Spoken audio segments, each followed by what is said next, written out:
Preface. This book is pragmatical, not philosophical. A practical manual, not a treatise upon theories. It is intended for the men and women whose most pressing need is for money, who wish to get rich first and philosophize afterward. It is for those who have, so far, found neither the time, the means, nor the opportunity to go deeply into the study of metaphysics, but who want results and who are willing to take the conclusions of science as a basis for action, without going into all the processes by which those conclusions were reached.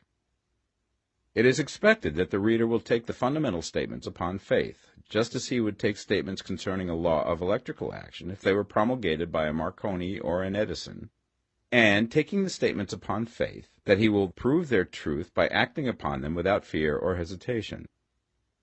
Every man or woman who does this will certainly get rich, for the science herein applied is an exact science, and failure is impossible.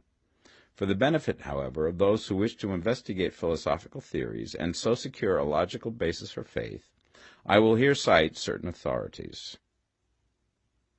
The monistic theory of the universe, the theory that one is all and that all is one, that one substance manifests itself as the seeming many elements of the material world, is of Hindu origin and has been gradually winning its way into the thought of the Western world for 200 years. It is the foundation of all the Oriental philosophies, and of those of Descartes, Spinoza, Leibniz, Schopenhauer, Hegel, and Emerson. The reader who would dig to the philosophical foundations of this is advised to read Hegel and Emerson for himself.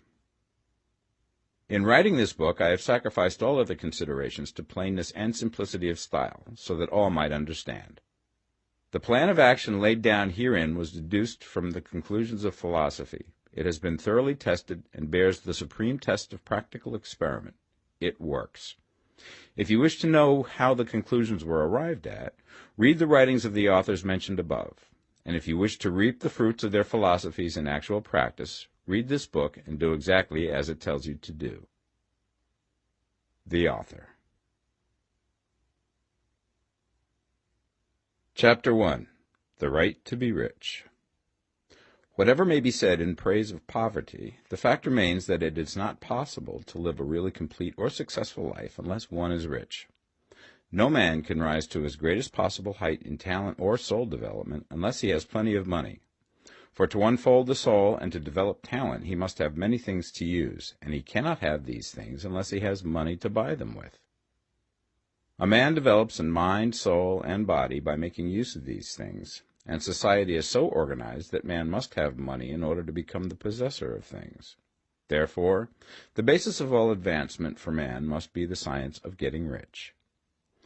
The object of all life is development, and everything that lives has an inalienable right to all the development it is capable of attaining. Man's right to life means his right to have the free and unrestricted use of all things which may be necessary to his fullest mental, spiritual, and physical unfoldment, or, in other words, his right to be rich. I shall not speak of riches in a figurative way. To be really rich does not mean to be satisfied or contented with a little. No man ought to be satisfied with little if he is capable of using and enjoying more. The purpose of nature is the advancement and unfoldment of life, and every man should have all that can contribute to the power, elegance, beauty, and richness of life. To be content with less is sinful. The man who owns all he wants for the living of all the life he is capable of living is rich, and no man who has not plenty of money can have all he wants.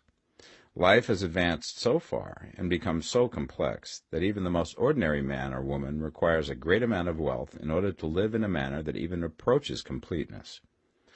Every person naturally wants to become all that they are capable of becoming. This desire to realize innate possibilities is inherent in human nature. We cannot help wanting to be all that we can be. Success in life is becoming what you want to be. You can become what you want to be only by making use of things, and you can have the free use of things only as you become rich enough to buy them. To understand the science of getting rich is therefore the most essential of all knowledge. There is nothing wrong in wanting to get rich. The desire for riches is really the desire for a richer, fuller, and more abundant life, and that desire is praiseworthy. The man who does not desire to live more abundantly is abnormal. And so the man who does not desire to have money enough to buy all he wants is abnormal.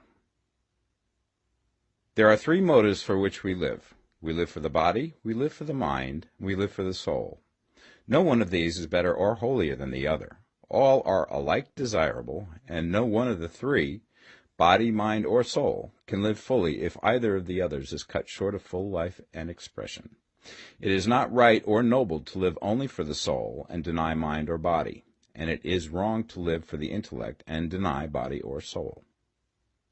We are all acquainted with the loathsome consequences of living for the body and denying both mind and soul, and we see that real life means the complete expression of all that man can give forth through body, mind, and soul.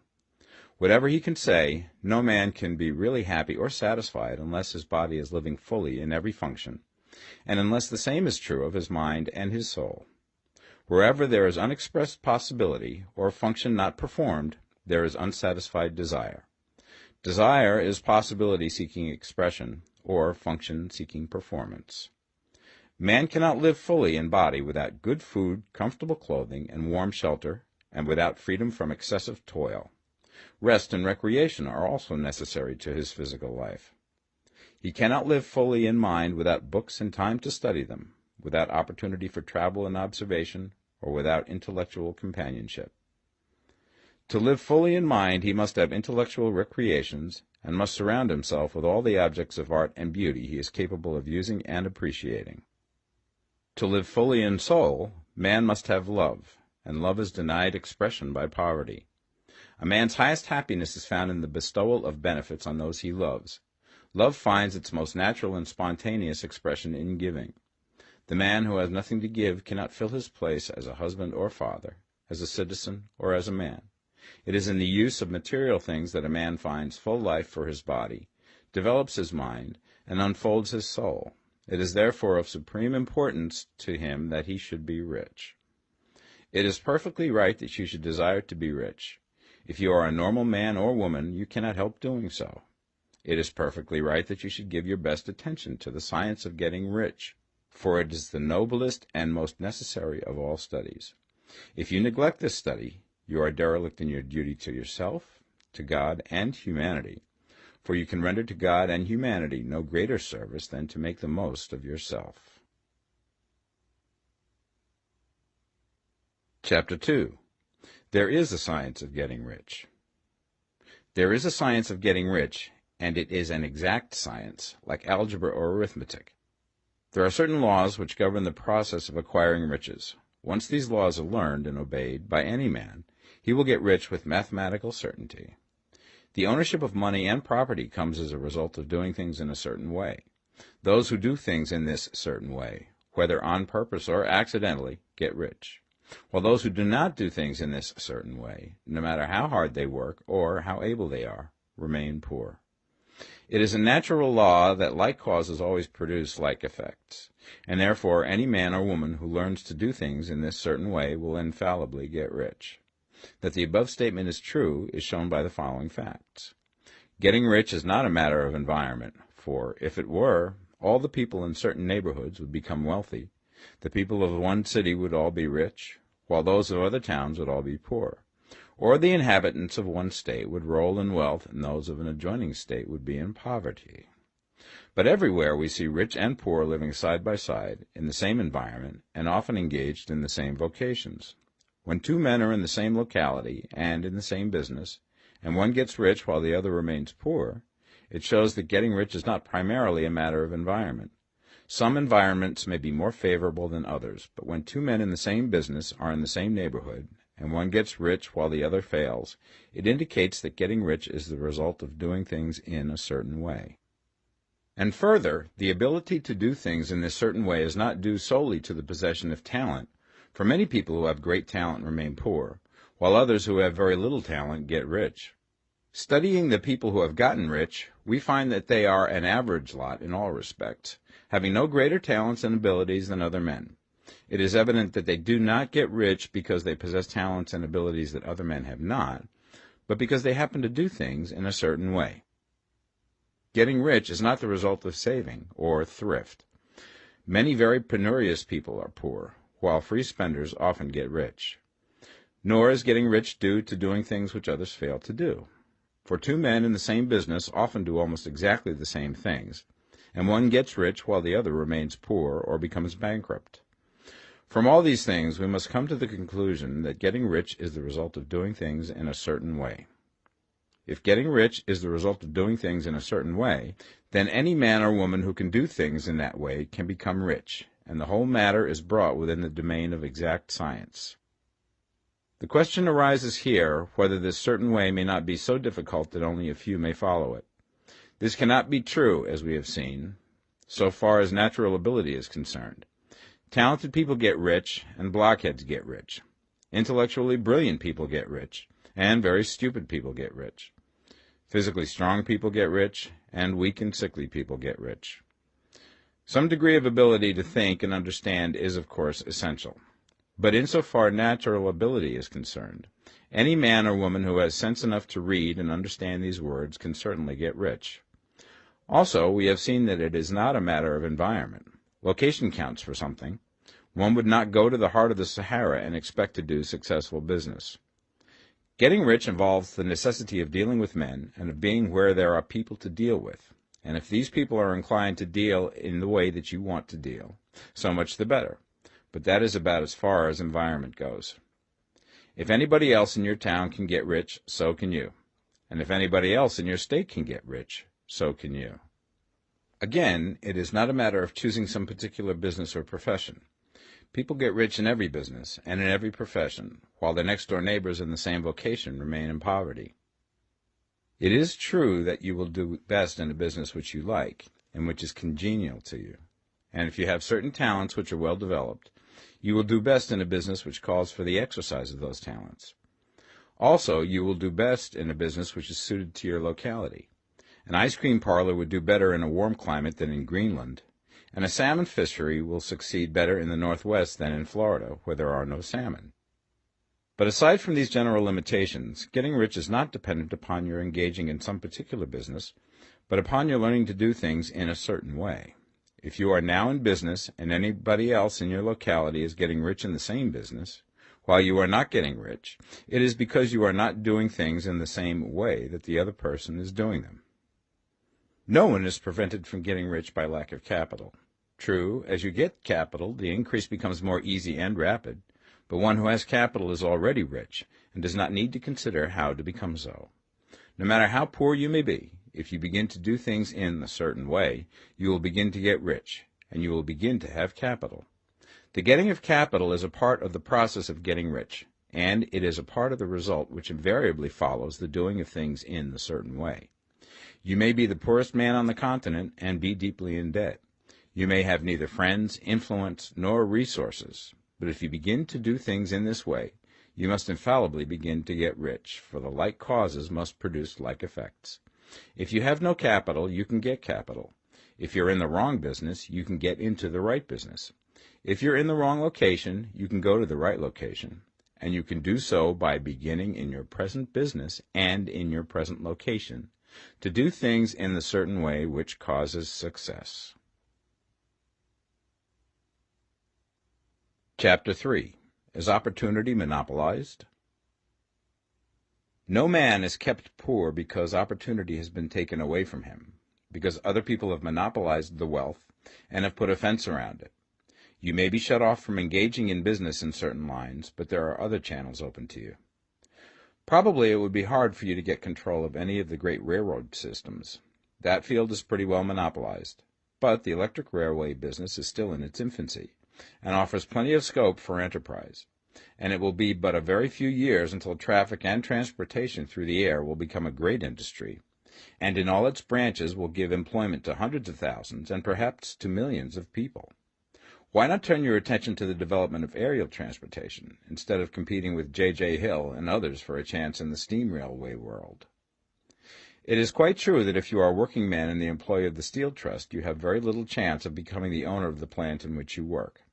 But it is also true that if you will commence to act in a certain way, you can soon leave the employ of the Steel Trust. You can buy a farm from 10 to 40 acres and engage in business as a producer of foodstuffs. There is great opportunity at this time for men who will live upon small tracts of land and cultivate the same intensively. Such men will certainly get rich. You may say that it is impossible for you to get the land, but I'm going to prove to you that it is not impossible, and that you can certainly get a farm if you will go to work in a certain way. At different periods, the tide of opportunity sets in different directions, according to the needs of the whole, and the particular stage of social evolution which has been reached. At present, in America, it is setting towards agricultural and the allied industries and professions. Today, opportunity is open before the factory worker in his line. It is open before the businessman who supplies the farmer more than before the one who supplies the factory worker, and before the professional man who waits upon the farmer more than before the one who serves the working class. There is an abundance of opportunity for the man who will go with the tide instead of trying to swim against it. So the factory workers, either as individuals or as a class, are not deprived of opportunity. The workers are not being kept down by their masters. They are not being ground by the trusts and combinations of capital. As a class, they are where they are because they do not do things in a certain way.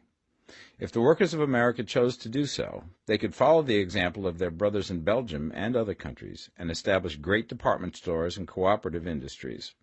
They could elect men of their own class to office and pass laws favoring the development of such cooperative industries, and in a few years they could take peaceable possession of the industrial field. The working class may become the master class whenever they will begin to do things in a certain way. The law of wealth is the same for them as it is for all others. This they must learn, and they will remain where they are as long as they continue to do as they do. The individual worker, however, is not held down by the ignorance or the mental slothfulness of his class. He can follow the tide of opportunity to riches, and this book will tell him how. No one is kept in poverty by a shortness in the supply of riches. There is more than enough for all. A palace as large as the Capitol in Washington might be built for every family on earth from the building material in the United States alone. And under intensive cultivation, this country would produce wool, cotton, linen, and silk enough to clothe each person in the world finer than Solomon was arrayed in all his glory, together with food enough to feed them all luxuriously. The visible supply is practically inexhaustible, and the invisible supply really is inexhaustible. Everything you see on earth is made from one original substance, out of which all things proceed. New forms are constantly being made, and older ones are dissolving, but all are shapes assumed by one thing. There is no limit to the supply of formless stuff or original substance. The universe is made out of it, but it was not all used in making the universe. The spaces in, through, and between the forms of the visible universe are permeated and filled with the original substance, with the formless stuff, with the raw material of all things. 10,000 times as much has been made might still be made, and even then we should not have exhausted the supply of universal raw material. No man, therefore, is poor because nature is poor, or because there is not enough to go around. Nature is an inexhaustible storehouse of riches. The supply will never run short. Original substance is alive with creative energy and is constantly producing more forms. When the supply of building material is exhausted, more will be produced. When the soil is exhausted so that foodstuffs and materials for clothing will no longer grow upon it, it will be renewed or more soil will be made. When all the gold and silver has been dug from the earth, if man is still in such a stage of social development that he needs gold and silver, more will be produced from the formless. The formless stuff responds to the needs of man. It will not let him be without any good thing. This is true of man collectively. The race as a whole is always abundantly rich, and if individuals are poor, it is because they do not follow the certain way of doing things which makes the individual man rich. The formless stuff is intelligent. It is stuff which thinks. It is alive, and is always impelled towards more life. It is the natural and inherent impulse of life to seek to live more. It is the nature of intelligence to enlarge itself, and of consciousness to seek to extend its boundaries and find fuller expression. The universe of forms has been made by formless living substance, throwing itself into form in order to express itself more fully. The universe is a great living presence, always moving inherently towards more life and fuller functioning. Nature is formed for the advancement of life. Its impelling motive is the increase of life. For this cause, everything which can possibly minister to life is bountifully provided. There can be no lack unless God is to contradict himself and nullify his own works. You are not kept poor by lack in the supply of riches. It is a fact which I shall demonstrate a little further on, that even the resources of the formless supply are at the command of the man or woman who will act and think in a certain way. Chapter 4. The first principle in the science of getting rich. Thought is the only power which can produce tangible riches from the formless substance. The stuff from which all things are made is a substance which thinks, and a thought of form in this substance produces the form. Original substance moves according to its thoughts. Every form and process you see in nature is the visible expression of a thought in original substance. As the formless stuff thinks of a form, it takes that form. As it thinks of a motion, it makes that motion. That is the way all things were created. We live in a thought world, which is part of a thought universe. The thought of a moving universe extended through formless substance, and the thinking stuff moving according to that thought, took the form of systems of planets and maintains that form. Thinking substance takes the form of its thought and moves according to that thought. Holding the idea of a circling system of suns and worlds, it takes the form of these bodies and moves them as it thinks. Thinking the form of a slow-growing oak tree, it moves accordingly and produces the tree, though centuries may be required to do the work. In creating, the formless seems to move according to the lines of motion it has established. The thought of an oak tree does not cause the instant formation of a full-grown tree, but it does start in motion the forces which will produce the tree, along established lines of growth. Every thought of form held in thinking substance causes the creation of the form, but always, or at least generally, along lines of growth and action already established. The thought of a house of a certain construction, if it were impressed upon formless substance, might not cause the instant formation of the house, but it would cause the turning of creative energies already working in trade and commerce into such channels as to result in the speedy building of the house. And if there were no existing channels through which the creative energy could work, then the house would be formed directly from primal substance, without waiting for the slow processes of the organic and inorganic world. No thought of form can be impressed upon original substance without causing the creation of the form. Man is a thinking center and can originate thought. All the forms that man fashions with his hands must first exist in his thought. He cannot shape a thing until he has thought that thing. And so far, man has confined his efforts wholly to the work of his hands. He has applied manual labor to the world of forms, seeking to change or modify those already existing. He has never thought of trying to cause the creation of new forms by impressing his thoughts upon formless substance. When man has a thought form, he takes material from the forms of nature and makes an image of the form which is in his mind. He has so far made little or no effort to cooperate with formless intelligence, to work with the Father. He has not dreamed that he can do what he seeth the Father doing. Man reshapes and modifies existing forms by manual labor. He has given no attention to the question whether he may not produce things from formless substance by communicating his thoughts to it. We propose to prove that he may do so, to prove that any man or woman may do so, and to show how. As our first step, we must lay down the three fundamental propositions. First, we assert that there is one original formless stuff, or substance, from which all things are made. All the seemingly many elements are but different presentations of one element. All the many forms found in organic and inorganic nature are but different shapes made from the same stuff. And this stuff is thinking stuff. A thought held in it produces the form of the thought. Thought, in thinking substance, produces shapes. Man is a thinking center, capable of original thought. If a man can communicate his thought to original thinking substance, he can cause the creation or formation of the thing he thinks about. To summarize this, there is a thinking stuff from which all things are made, and which, in its original state, permeates, penetrates, and fills the interspaces of the universe. A thought in this substance produces the thing that is imaged by the thought. Man can form things in his thought, and, by impressing his thought upon formless substance, can cause the thing he thinks about to be created. It may be asked if I can prove these statements, and without going into details, I answer that I can do so, both by logic and experience. Reasoning back from the phenomena of form and thought, I come to one original thinking substance. And reasoning forward from that thinking substance, I come to man's power to cause the formation of the thing he thinks about. And by experiment, I find the reasoning true. And this is my strongest proof. If one man who reads this book gets rich by doing what it tells him to do, that is evidence in support of my claim. But if every man who does what it tells him to do gets rich, that is proof positive until someone goes through the process and fails. The theory is true until the process fails, and this process will not fail. For every man who does exactly what this book tells him to do will get rich. I have said that men get rich by doing things in a certain way, and in order to do so, men must become able to think in a certain way.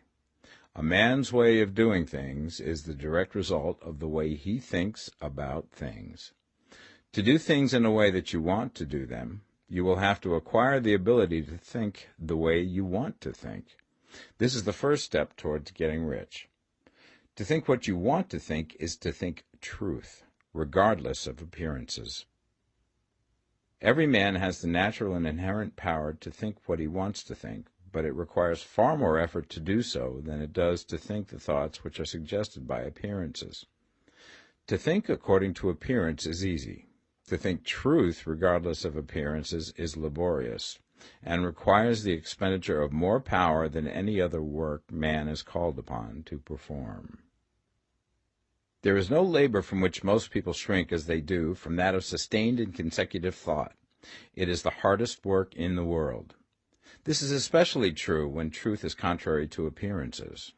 Every appearance in the visible world tends to produce a corresponding form in the mind which observes it, and this can only be prevented by holding the thought of the truth.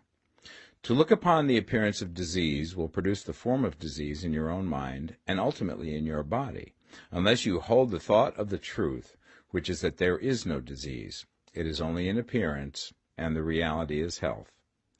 To look upon the appearances of poverty will produce corresponding forms in your own mind, unless you hold to the truth that there is no poverty, there is only abundance. To think health when surrounded by the appearance of disease, or to think riches when in the midst of appearances of poverty, requires power, but he who acquires this power becomes a master mind. He can conquer fate. He can have what he wants.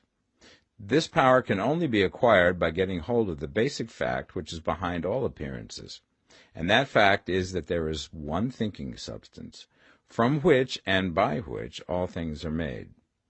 Then we must grasp the truth that every thought held in this substance becomes a form, and that man can so impress his thoughts upon it as to cause them to take form and become visible things. When we realize this, we lose all doubt and fear, for we know that we can create what we want to create, and we can get what we want to have, and can become what we want to be. As a first step towards getting rich, you must believe the three fundamental statements given previously in this chapter, and in order to emphasize them, I repeat them here. There is a thinking stuff from which all things are made, and which, in its original state, permeates, penetrates, and fills the interspaces of the universe. A thought in this substance produces the thing that is imaged by the thought. Man can form things in his thought, and, by impressing his thought upon formless substance, can cause the thing he thinks about to be created. You must lay aside all other concepts of the universe than this monistic one, and you must dwell upon this until it is fixed in your mind and has become your habitual thought. Read these creed statements over and over again. Fix every word upon your memory, and meditate upon them until you firmly believe what they say. If a doubt comes to you, cast it aside as a sin. Do not listen to arguments against this idea. Do not go to churches or lectures where a contrary concept of things is taught or preached. Do not read magazines or books which teach a different idea. If you get mixed up in your faith, all your efforts will be in vain. Do not ask why these things are true, nor speculate as to how they can be true. Simply take them on trust.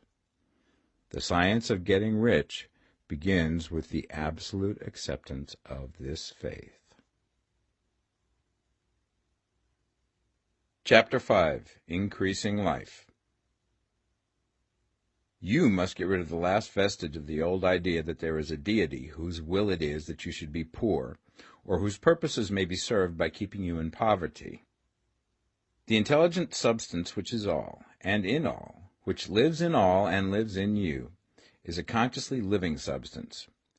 Being a consciously living substance, it must have the nature and inherent desire of every living intelligence for increase of life. Every living thing must continually seek for the enlargement of its life, because life, in the mere act of living, must increase itself. A seed, dropped into the ground, springs into activity, and in the act of living produces 100 more seeds. Life, by living, multiplies itself. It is forever becoming more. It must do so if it continues to be at all. Intelligence is under the same necessity for continuous increase. Every thought we think makes it necessary for us to think another thought. Consciousness is continually expanding. Every fact we learn leads us to the learning of another fact. Knowledge is continually increasing. Every talent we cultivate brings to the mind the desire to cultivate another talent. We are subject to the urge of life, seeking expression, which ever drives us on to know more, to do more, and to be more. In order to know more, do more, and be more, we must have more. We must have things to use, for we learn and do and become only by using things. We must get rich so that we can live more. The desire for riches is simply the capacity for larger life seeking fulfillment.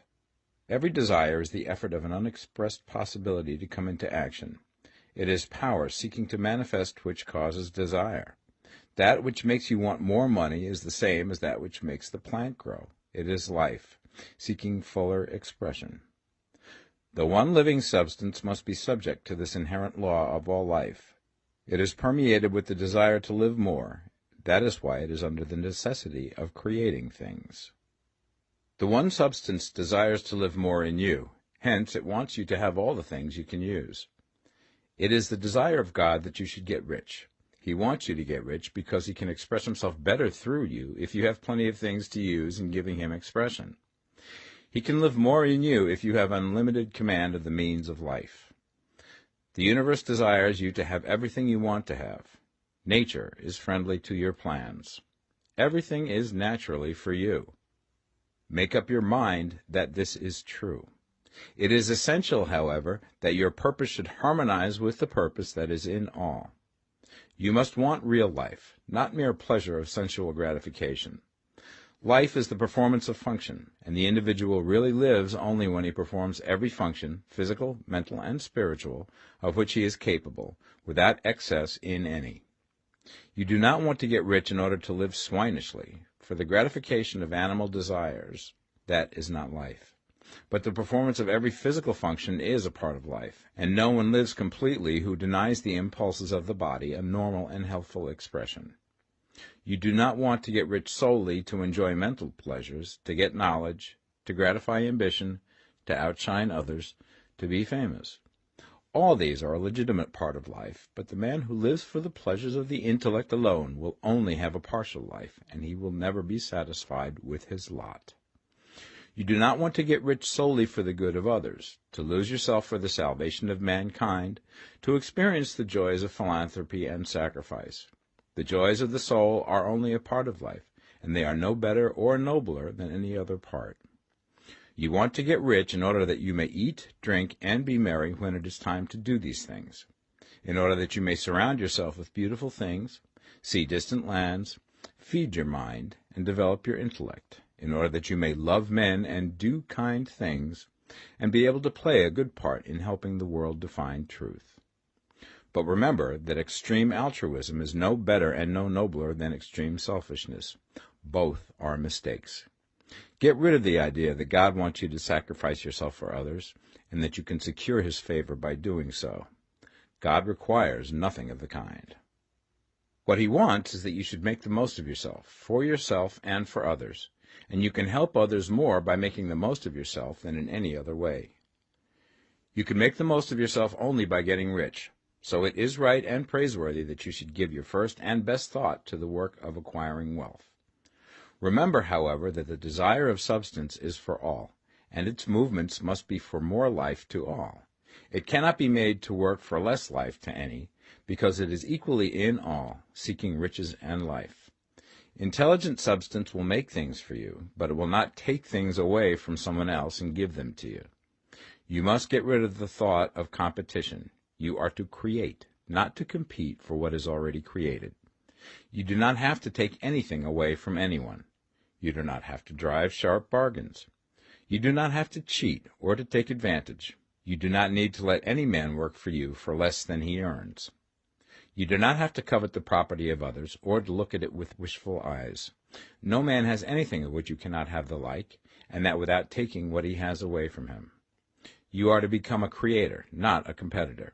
You are going to get what you want, but in such a way that when you get it, every other man will have more than he has now. I am aware that there are men who get a vast amount of money by proceeding in direct opposition to the statements in the paragraph above, and may add a word of explanation here. Men of the plutocratic type, who become very rich, do so sometimes purely by their extraordinary ability on the plane of competition, and sometimes they unconsciously relate themselves to substance and its great purposes and movements for the general racial upbuilding through industrial evolution. Rockefeller, Carnegie, Morgan, et al. Have been the unconscious agents of the supreme in the necessary work of systematizing and organizing productive industry, and, in the end, their work will contribute immensely towards increased life for all. Their day is nearly over. They have organized production, and will soon be succeeded by the agents of the multitude, who will organize the machinery of distribution. The multimillionaires are like the monster reptiles of the prehistoric eras. They play a necessary part in the evolutionary process, but the same power which produced them will dispose of them, and it is well to bear in mind that they have never been really rich. A record of the private lives of most of this class will show that they have really been the most abject and wretched of the poor. Riches secured on the competitive plane are never satisfactory and permanent. They are yours today and another's tomorrow.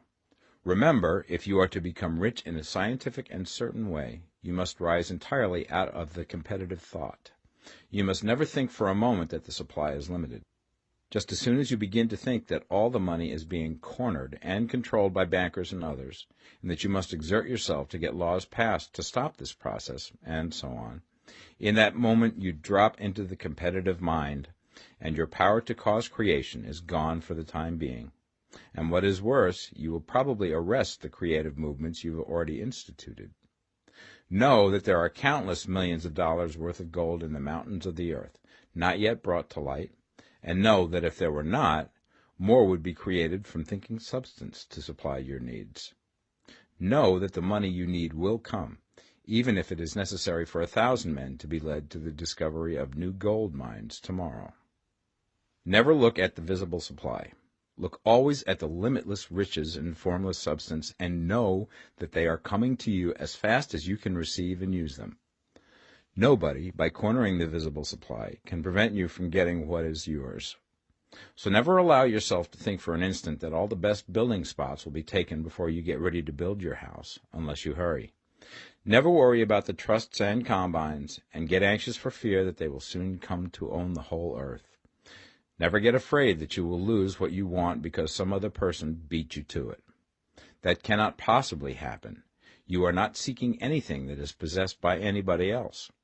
You are causing what you want to be created from formless substance, and the supply is without limits. Stick to the formulated statement.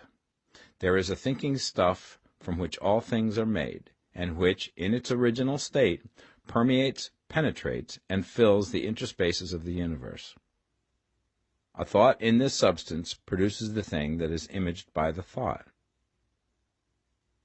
Man can form things in his thought, and by impressing his thought upon formless substance, can cause the thing he thinks about to be created. Chapter 6. How Riches Come to You. When I say that you do not have to drive sharp bargains, I do not mean that you do not have to drive any bargains at all, or that you are above the necessity for having any dealings with your fellow men. I mean that you will not need to deal with them unfairly. You do not have to get something for nothing, but can give to every man more than you take from him. You cannot give every man more in cash market value than you take from him, but you can give him more in use value than the cash value of the thing you take from him. The paper, ink, and other material in this book may not be worth the money you pay for it, but if the ideas suggested by it bring you thousands of dollars, you have not been wronged by those who sold it to you. They have given you a great use value for a small cash value. Let us suppose that I own a picture by one of the great artists, which in any civilized community is worth thousands of dollars. I take it to Baffin Ray, and by salesmanship induce an Eskimo to give a bundle of furs worth $500 for it. I have really wronged him, for he has no use for the picture. It has no value to him. It will not add to his life. But suppose I give him a gun worth $50 for his furs. Then he has made a good bargain. He has use for the gun. It will get him many more furs and much food. It will add to his life in every way. It will make him rich. When you rise from the competitive to the creative plane, you can scan your business transactions very strictly, and if you are selling any man anything which does not add more to his life than the thing he gives you in exchange, you can afford to stop it. You do not have to beat anybody in business, and if you are in a business which does beat people, get out of it at once. Give every man more in use value than you take from him in cash value. Then you are adding to the life of the world by every business transaction. If you have people working for you, you must take from them more in cash value than you pay them in wages. But you can so organize your business that it will be filled with the principle of advancement, and so that each employee who wishes to do so may advance a little every day. You can make your business do for your employees what this book is doing for you. You can so conduct your business that it will be a sort of ladder, by which every employee who will take the trouble may climb to riches himself, and, given the opportunity, if he will not do so, it is not your fault. And finally, because you are to cause the creation of your riches from formless substance which permeates all your environment, it does not follow that they are to take shape from the atmosphere and come into being before your eyes. If you want a sewing machine, for instance, I do not mean to tell you that you are to impress the thought of a sewing machine on thinking substance until the machine is formed without hands, in the room where you sit or elsewhere. But if you want a sewing machine, hold the mental image of it with the most positive certainty that it is being made, or is on its way to you. After once forming the thought, have the most absolute and unquestioning faith that the sewing machine is coming. Never think of it, or speak of it, in any other way than as being sure to arrive. Claim it as already yours. It will be brought to you by the power of the Supreme Intelligence, acting upon the minds of men. If you live in Maine, it may be that a man will be brought from Texas or Japan to engage in some transaction which will result in your getting what you want. If so, the whole matter will be as much to that man's advantage as it is to yours. Do not forget for a moment that the thinking substance is through all, in all, communicating with all, and can influence all.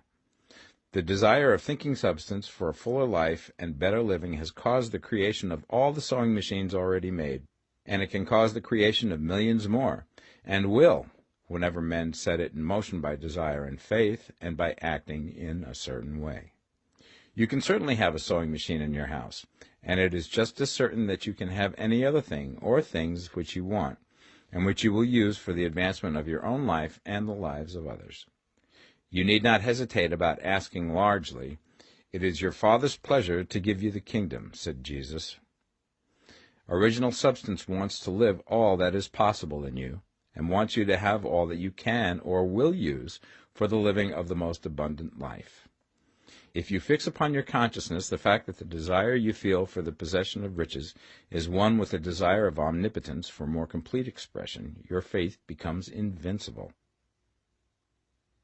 Once I saw a little boy sitting at a piano, and vainly tried to bring harmony out of the keys, and I saw that he was grieved and provoked by his inability to play real music.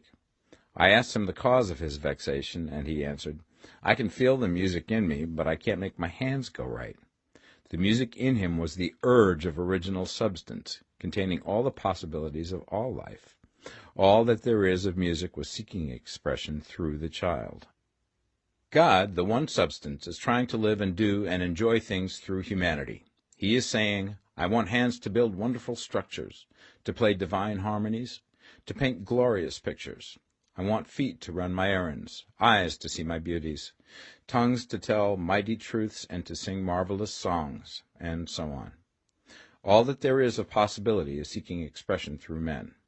God wants those who can play music to have pianos and every other instrument, and to have the means to cultivate their talents to the fullest extent. He wants those who can appreciate beauty to be able to surround themselves with beautiful things. He wants those who can discern truth to have every opportunity to travel and observe.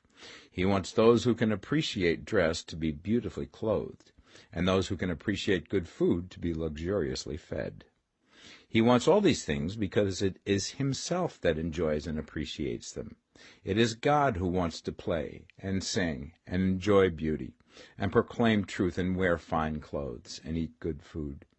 It is God that worketh in you to will and to do, said Paul. The desire you feel for riches is the infinite, seeking to express himself in you as he sought to find expression in the little boy at the piano. So you need not hesitate to ask largely. Your part is to focalize and express the desire to God. This is a difficult point with most people. They retain some of the old idea that poverty and self-sacrifice are pleasing to God. They look upon poverty as a part of the plan, a necessity of nature. They have the idea that God has finished his work and made all that he can make, and that the majority of men must stay poor because there is not enough to go around. They hold to so much of this erroneous thought that they feel ashamed to ask for wealth. They try not to want more than a very modest competence, just enough to make them fairly comfortable. I recall now the case of one student who was told that he must get in mind a clear picture of the things he desired, so that the creative thought of them might be impressed upon formless substance. He was a very poor man, living in a rented house, and having only what he earned from day to day, and he could not grasp the fact that all wealth was his. So, after thinking the matter over, he decided that he might reasonably ask for a new rug for the floor of his best room, and an anthracite coal stove to heat the house during the cold weather.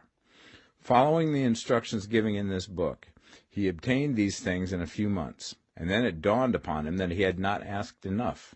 He went through the house in which he lived, and planned all the improvements he would like to make in it. He mentally added a bay window here and a room there, until it was complete in his mind as an ideal home, and then he planned its furnishings. Holding the whole picture in his mind, he began living in the certain way, and moving towards what he wanted, and he now owns the house, and is rebuilding it after the form of his mental image. And now, with still larger faith, he is going to get greater things. It has been unto him according to his faith, and it is so with you and with all of us. Chapter 7. Gratitude. The illustrations given in the last chapter will have conveyed the fact that the first step towards getting rich is to convey the idea of your wants to the formless substance. This is true, and you will see that in order to do so, it becomes necessary to relate yourself to the formless intelligence in a harmonious way. To secure this harmonious relation is a matter of such primary and vital importance that I shall give some space to its discussion here, and give you instructions which, if you will follow them, will be certain to bring you into perfect unity of mind with God.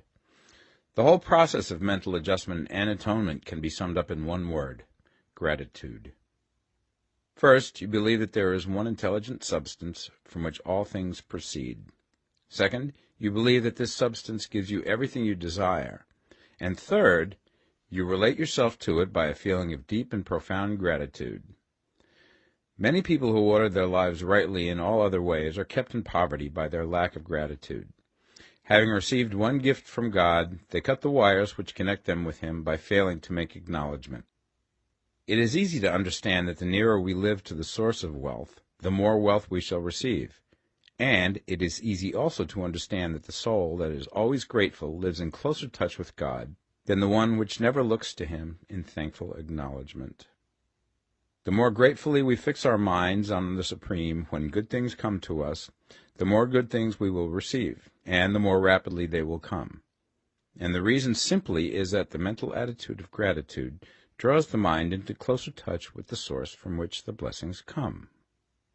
If it is a new thought to you that gratitude brings your whole mind into closer harmony with the creative energies of the universe, Consider it well, and you will see that it is true. The good things you already have come to you along the line of obedience to certain laws. Gratitude will lead your mind out along the ways by which things come, and it will keep you in close harmony with creative thought and prevent you from falling into competitive thought. Gratitude alone can keep you looking towards the all, and prevent you from falling into the error of thinking of the supply as limited, and to do that would be fatal to your hopes. There is a law of gratitude, and it is absolutely necessary that you should observe the law if you are to get the results you seek. The law of gratitude is the natural principle that action and reaction are always equal, and in opposite directions. The grateful outreaching of your mind in thankful praise to the Supreme is a liberation or expenditure of force. It cannot fail to reach that to which it is addressed, and the reaction is an instantaneous movement towards you. Draw nigh unto God, and he will draw nigh unto you. That is a statement of psychological truth. And if your gratitude is strong and constant, the reaction in formless substance will be strong and continuous. The movement of the things you want will always be towards you. Notice the grateful attitude that Jesus took, how he always seemed to be saying, I thank thee, Father, that thou hearest me.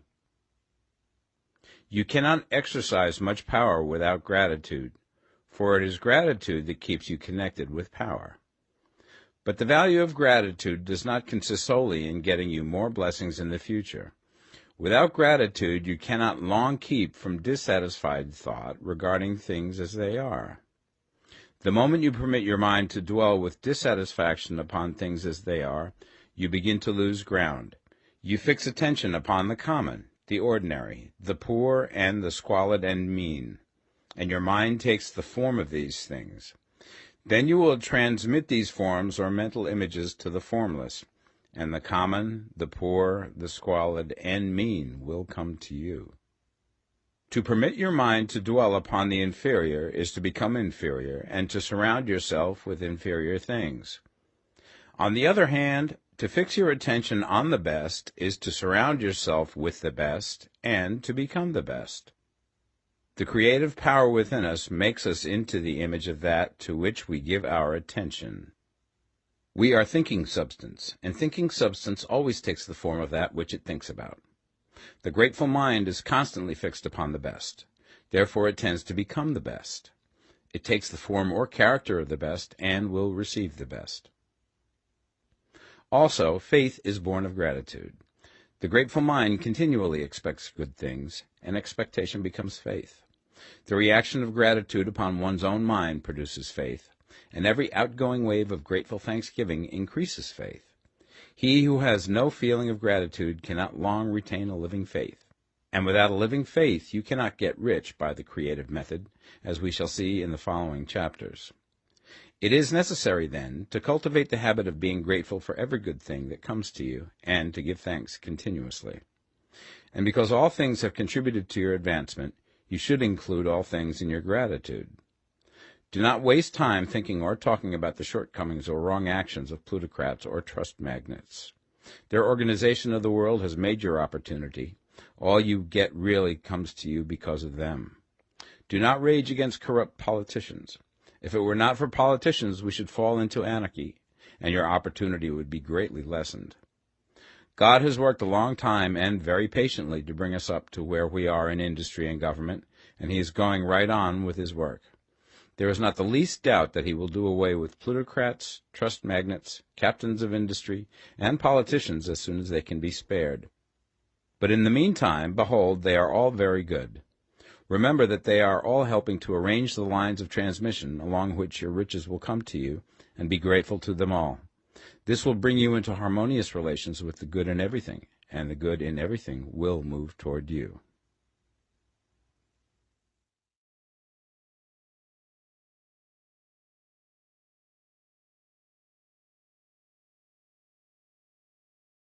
The Science of Getting Rich, Part 2. Chapter 8. Thinking in the Certain Way.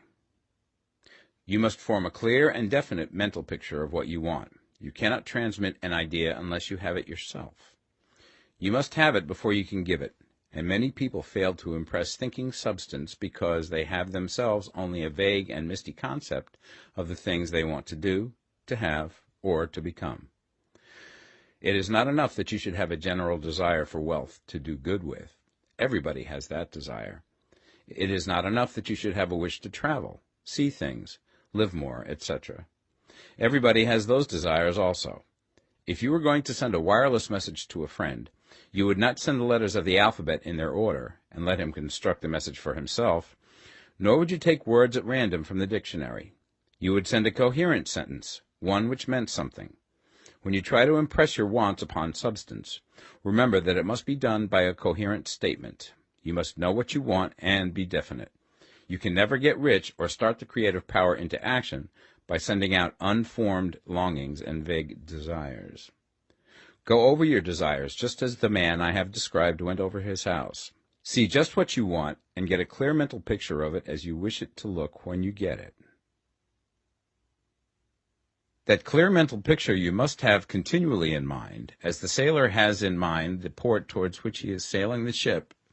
You must keep your face towards it all the time. You must no more lose sight of it than the steersman loses sight of the compass. It is not necessary to take exercises in concentration, nor to set apart special times for prayer and affirmation, nor to go into the silence, nor to do occult stunts of any kind. There things are well enough, but all you need is to know what you want, and to want it badly enough so that it will stay in your thoughts. Spend as much of your leisure time as you can in contemplating your picture, but no one needs to take exercises to concentrate his mind on a thing which he really wants. It is the things you do not really care about which require effort to fix your attention upon them. And unless you really want to get rich, so that the desire is strong enough to hold your thoughts directly to the purpose, as the magnetic pole holds the needle of the compass, it will hardly be worthwhile for you to try to carry out the instructions given in this book. The methods herein set forth are for people whose desire for riches is strong enough to overcome mental laziness and the love of ease, and make them work. The more clear and definite you make your pictures then, and the more you dwell upon it, bringing out all of its delightful details, the stronger your desire will be, and the stronger your desire, the easier it will be to hold your mind fixed upon the picture of what you want. Something more is necessary, however, than merely to see the picture clearly. If that is all you do, you are only a dreamer, and will have little or no power for accomplishment. Behind your clear vision must be the purpose to realize it, to bring it out in tangible expression. And behind this purpose must be an invincible and unwavering faith that the thing is already yours, that it is at hand, and you have only to take possession of it. Live in the new house mentally until it takes form around you physically. In the mental realm, enter at once into full enjoyment of the things you want. Whatsoever things ye ask for when ye pray, believe that ye receive them, and ye shall have them, said Jesus. See the things you want as if they were actually around you all the time.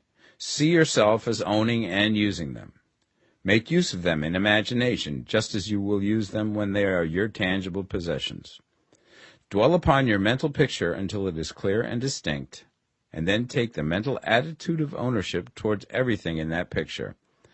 Take possession of it in mind, in the full faith that it is actually yours. Hold to this mental ownership.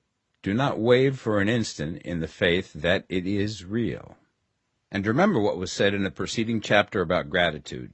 Be as thankful for it all the time as you expect to be when it has taken form. The man who can sincerely thank God for the things which as yet he owns only in imagination has real faith. He will get rich. He will cause the creation of whatsoever he wants. You do not need to pray repeatedly for things you want. It is not necessary to tell God about it every day. Use not vain repetitions as the heathens do, said Jesus to his pupils. For your Father knoweth that ye have need of these things before ye ask him.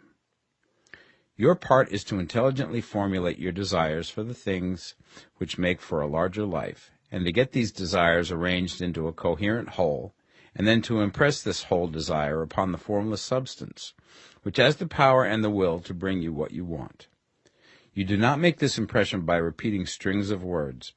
You make it by holding the vision with unshakable purpose to attain it, and with steadfast faith that you do attain it.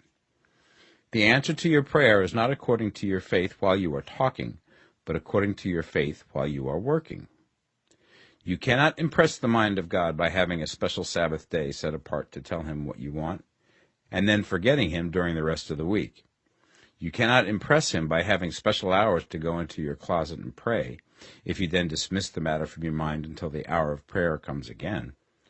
Oral prayer is well enough, and has its effect, especially upon yourself, in clarifying your vision and strengthening your faith. But it is not your oral petitions which get you what you want. In order to get rich, you do not need a sweet hour of prayer. You need to pray without ceasing. And by prayer I mean holding steadily to your vision, with the purpose to cause its creation into solid form, and the faith that you are doing so. Believe that ye receive them. The whole matter turns on receiving, once you have clearly formed your vision. When you have formed it, it is well to make an oral statement, addressing the Supreme in reverent prayer, and from that moment you must, in mind, receive what you ask for. Live in the new house, wear the fine clothes, ride in the automobile, go on the journey, and confidently plan for greater journeys. Think and speak of all things you have asked for in terms of actual present ownership. Imagine an environment and a financial condition exactly as you want them, and live all the time in that imaginary environment and financial condition. Mind, however, that you do not do this as a mere dreamer and castle builder. Hold to the faith that the imaginary is being realized, and to the purpose to realize it. Remember that it is faith and purpose in the use of imagination which makes the difference between the scientist and the dreamer. And having learned this fact, it is here that you must learn the proper use of the will. Chapter 9. How to Use the Will. To set about getting rich in a scientific way, you do not try to apply your willpower to anything outside of yourself. You have no right to do so anyway.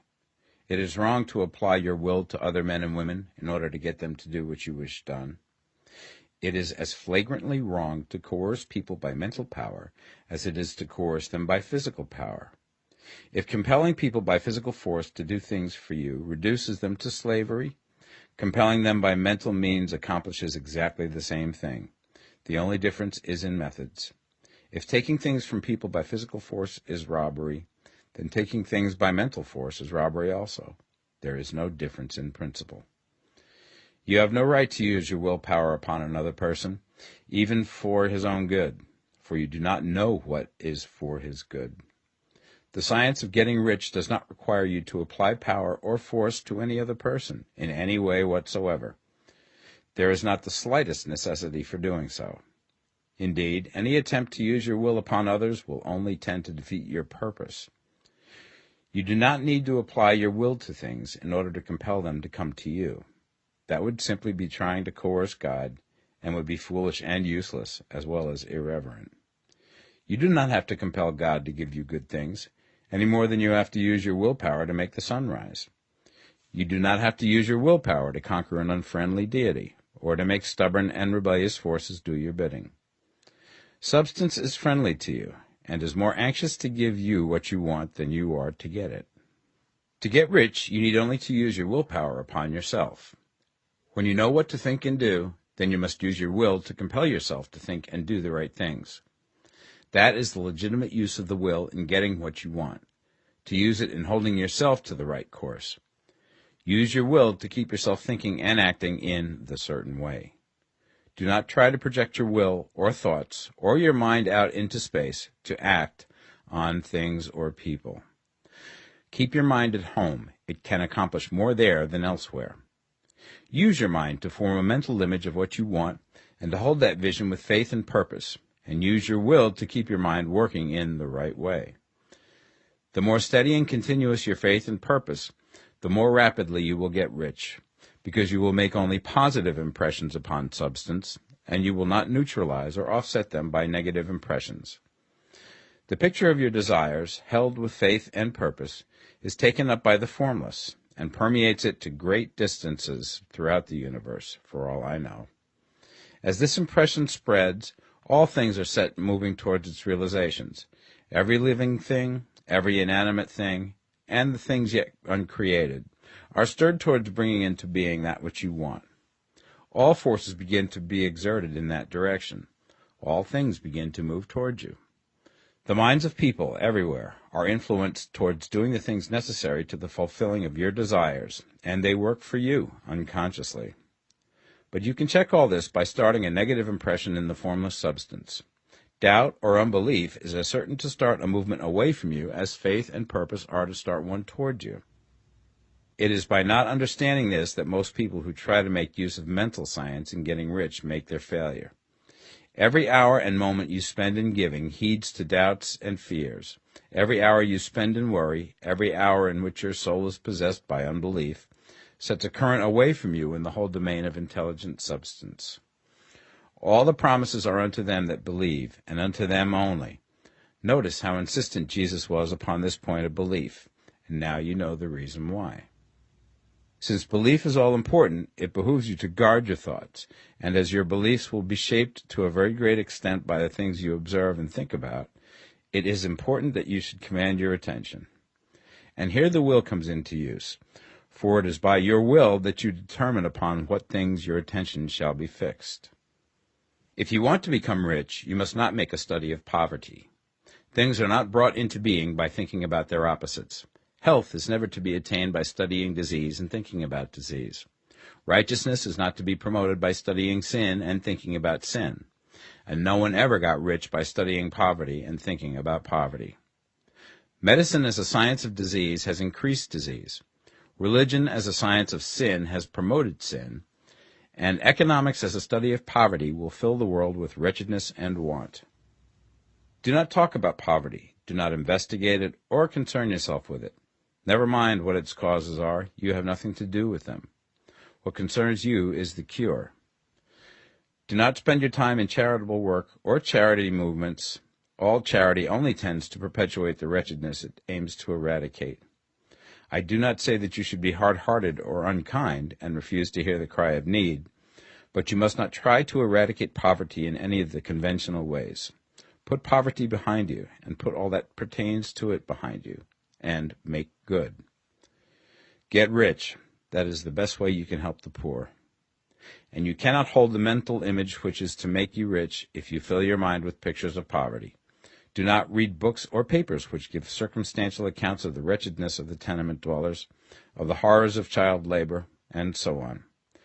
Do not read anything which fills your mind with gloomy images of want and suffering. You cannot help the poor in the least by knowing about these things, and the widespread knowledge of them does not tend at all to do away with poverty. What tends to do away with poverty is not getting the pictures of poverty into your mind, but getting pictures of wealth into the minds of the poor. You are not deserting the poor in their misery when you refuse to allow your mind to be filled with pictures of that misery. Poverty can be done away with, not by increasing the number of well-to-do people who think about poverty, but by increasing the number of poor people who purpose with faith to get rich. The poor do not need charity, they need inspiration. Charity only sends them a loaf of bread to keep them alive in their wretchedness, or give them an entertainment to make them forget for an hour or two. But inspiration will cause them to rise out of their misery. If you want to help the poor, demonstrate to them that they can become rich. Prove it by getting rich yourself. The only way in which poverty will ever be banished from this world is by getting a large and constantly increasing number of people to practice the teachings of this book. People must be taught to become rich by creation, not by competition. Every man who becomes rich by competition throws down behind him the ladder by which he rises and keeps others down. But every man who gets rich by creation opens a way for thousands to follow him and inspires them to do so. You are not showing hardness of heart or an unfeeling disposition when you refuse to pity poverty, see poverty, read about poverty, or think or talk about it, or to listen to those who do talk about it.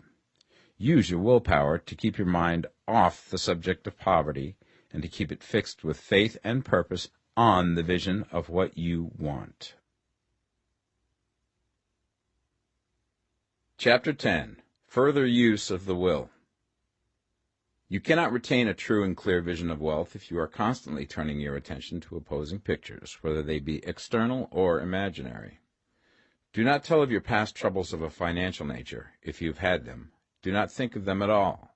Do not tell of the poverty of your parents, or the hardships of your early life. To do any of these things is to mentally class yourself with the poor for the time being, and it will certainly check the movement of things in your direction. Let the dead bury their dead, as Jesus said. Put poverty and all things that pertain to poverty completely behind you. You have accepted a certain theory of the universe as being correct, and are resting all your hopes of happiness on its being correct. And what can you gain by giving heed to conflicting theories? Do not read religious books which tell you that the world is soon coming to an end, and do not read the writing of muckrakers and pessimistic philosophers who tell you that it is going to the devil. The world is not going to the devil. It is going to God. It is wonderful becoming. True, there may be a good many things in existing conditions which are disagreeable, but what is the use of studying them when they are certainly passing away, and when the study of them only tends to check their passing and keep them with us? Why give time and attention to things which are being removed by evolutionary growth, when you can hasten their removal only by promoting the evolutionary growth as far as your part of it goes? No matter how horrible and seeming may be the conditions in certain countries, sections, or places, you waste your time and destroy your own chances by considering them. You should interest yourself in the world's becoming rich. Think of the riches in the world as coming to, instead of the poverty it is growing out of, and bear in mind that the only way in which you can assist the world in growing rich is by growing rich yourself through creative method, not the competitive one. Give your attention wholly to riches. Ignore poverty. Whenever you think or speak of those who are poor, think and speak of them as those who are becoming rich, as those who are to be congratulated rather than pitied.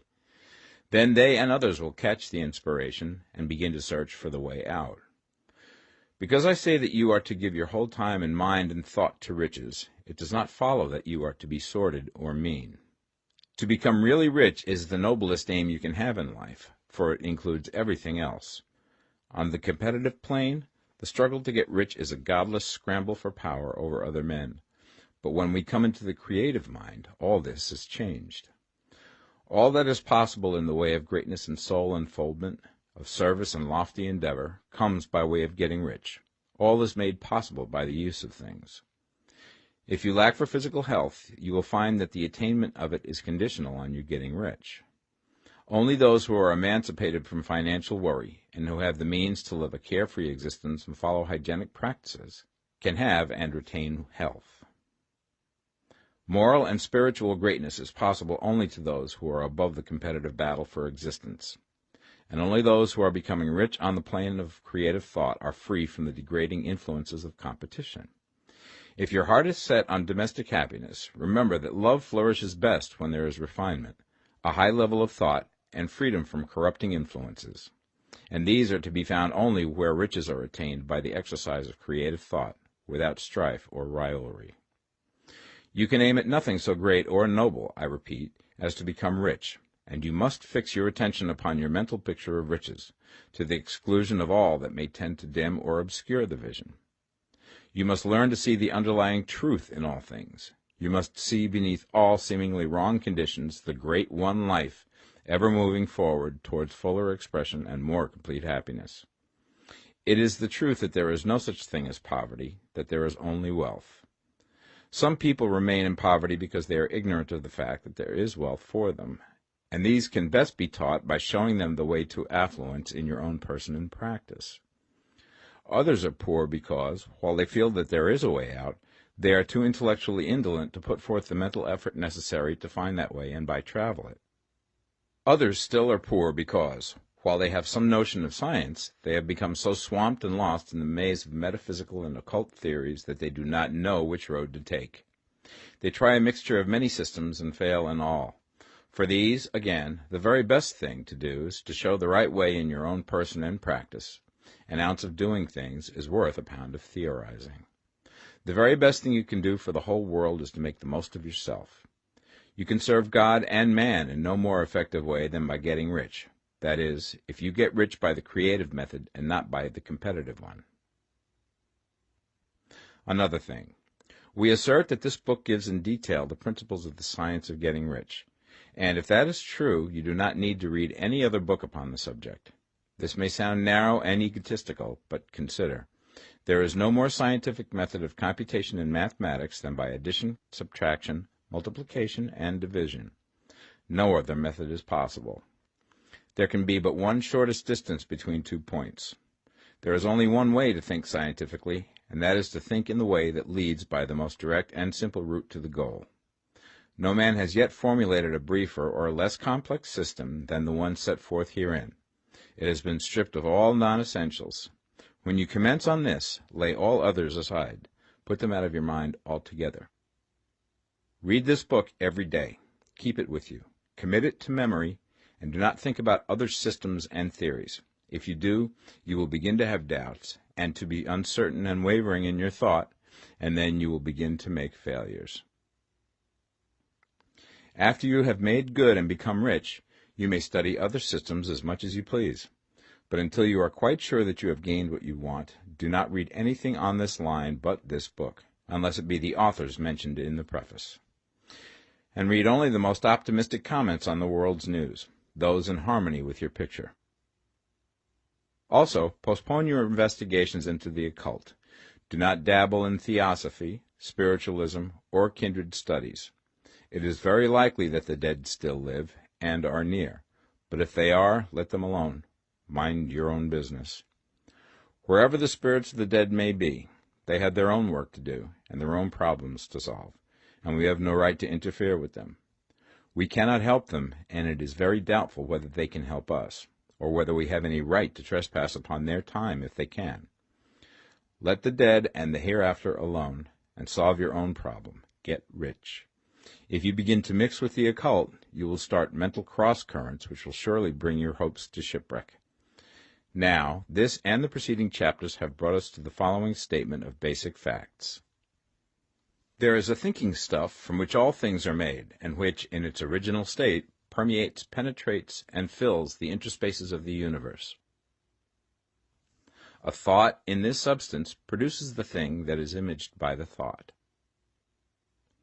Man can form things in his thought, and, by impressing his thought upon formless substance, can cause the thing he thinks about to be created. In order to do this, man must pass from the competitive to the creative mind. He must form a clear mental picture of the things he wants, and hold this picture in his thoughts with the fixed purpose to get what he wants, and the unwavering faith that he does get what he wants, closing his mind against all that may tend to shake his purpose, dim his vision, or quench his faith. And in addition to all this, we shall now see that he must live and act in a certain way. Chapter 11. Acting in the Certain Way. Thought is the creative power, or the impelling force which causes the creative power to act. Thinking in a certain way will bring riches to you, but you must not rely upon thought alone, paying no attention to personal action. That is the rock upon which many otherwise scientific metaphysical thinkers meet shipwreck, the failure to connect thought with personal action. We have not yet reached the stage of development, even supposing such a stage to be possible, in which man can create directly from formless substance without nature's processes or the work of human hands. Man must not only think, but his personal action must supplement his thought. By thought you can cause the gold in the hearts of the mountains to be impelled towards you, but it will not mine itself, refine itself, coin itself into double eagles, and come rolling along the roads seeking its way into your pocket. Under the impelling power of the Supreme Spirit, men's affairs will be so ordered that someone will be led to mine the gold for you. Other men's business transactions will be so directed that the gold will be brought toward you, and you must so arrange your own business affairs that you may be able to receive it when it comes to you. Your thought makes all things, animate and inanimate, work to bring you what you want, but your personal activity must be such that you can rightly receive what you want when it reaches you. You are not to take it as charity, nor to steal it. You must give every man more in use value than he gives you in cash value. The scientific use of thought consists in forming a clear and distinct mental image of what you want, in holding fast to the purpose to get what you want, and in realizing with grateful faith that you do get what you want. Do not try to project your thought in any mysterious or occult way, with the idea of having it go out and do things for you. That is a wasted effort and will weaken your power to think with sanity. The action of thought in getting rich is fully explained in the preceding chapters. Your faith and purpose positively impress your vision upon formless substance, which has the same desire for more life that you have. And this vision, received from you, sets all the creative forces at work in and through their regular channels of action, but directed towards you. It is not your part to guide or supervise the creative process. All you have to do with that is to retain your vision, stick to your purpose, and maintain your faith and gratitude. But you must act in a certain way, so that you can appropriate what is yours when it comes to you, so that you can meet the things you have in your picture and put them in their proper places as they arrive. You can really see the truth of this. When things reach you, they will be in the hands of other men, who will ask an equivalent for them. And you can only get what is yours by giving the other man what is his. Your pocketbook is not going to be transformed into a Fortunata's purse, which shall be always full of money without effort on your part. This is the crucial point in the science of getting rich, right here, where thought and personal action must be combined. There are very many people who, consciously or unconsciously, set the creative forces in action by the strength and persistence of their desires, but who remain poor because they do not provide for the reception of the thing they want when it comes. By thought, the thing you want is brought to you. By action, you receive it. Whatever your action is to be, it is evident that you must act now. You cannot act in the past, and it is essential to the clearness of your mental vision that you dismiss the past from your mind. You cannot act in the future, for the future is not here yet, and you cannot tell how you will want to act in any future contingency until that contingency has arrived. Because you are not in the right business or the right environment now, do not think that you must postpone action until you get into the right business or environment. And do not spend time in the present taking thought as to the best course in possible future emergencies. Have faith in your ability to meet any emergency when it arrives. If you act in the present with your mind on the future, your present action will be with a divided mind and will not be effective. Put your whole mind into present action. Do not give your creative impulse to original substance, and then sit down and wait for results. If you do, you will never get them. Act now. There is never any time but now, and there never will be any time but now. If you are ever to begin to make ready for the reception of what you want, you must begin now. And your action, whatever it is, must most likely be in your present business or employment, and must be upon the persons and things in your present environment. You cannot act where you are not, you cannot act where you have been, and you cannot act where you are going to be. You can act only where you are. Do not bother as to whether yesterday's work was well done or ill done. Do today's work well. Do not try to do tomorrow's work now. There will be plenty of time to do that when you get to it. Do not try, by occult or mystical means, to act on people or things that are out of your reach. Do not wait for a change of environment. Before you act, get a change of environment by action. You can so act upon the environment in which you are now, as to cause yourself to be transferred to a better environment. Hold with faith and purpose the vision of yourself in the better environment, but act upon your present environment with all your heart and with all your strength and with all your mind. Do not spend any time in daydreaming or castle building. Hold to the one vision of what you want and act now. Do not cast about seeking some new thing to do, or some strange, unusual, or remarkable action to perform as a first step towards getting rich. It is probable that your actions, at least for some time to come, will be those you have been performing for some time past, but you are to begin now to perform these actions in a certain way, which will surely make you rich. If you are engaged in some business and feel that it is not the right one for you, do not wait until you get into the right business before you begin to act. Do not feel discouraged or sit down and lament because you are misplaced. No man was ever so misplaced that he could not find the right place, and no man ever became so involved in the wrong business but that he could get into the right business. Hold the vision of yourself in the right business, with the purpose to get into it, and the faith that you will get into it, and are getting into it, but act in your present business. Use your present business as the means of getting a better one, and use your present environment as the means of getting into a better one. Your vision of the right business, if held with faith and purpose, will cause the Supreme to move the right business towards you, and your action, if performed in a certain way, will cause you to move towards the business. If you are an employee or wage earner and feel that you must change places in order to get what you want, do not project your thought into space and rely upon it to get you another job. It will probably fail to do so.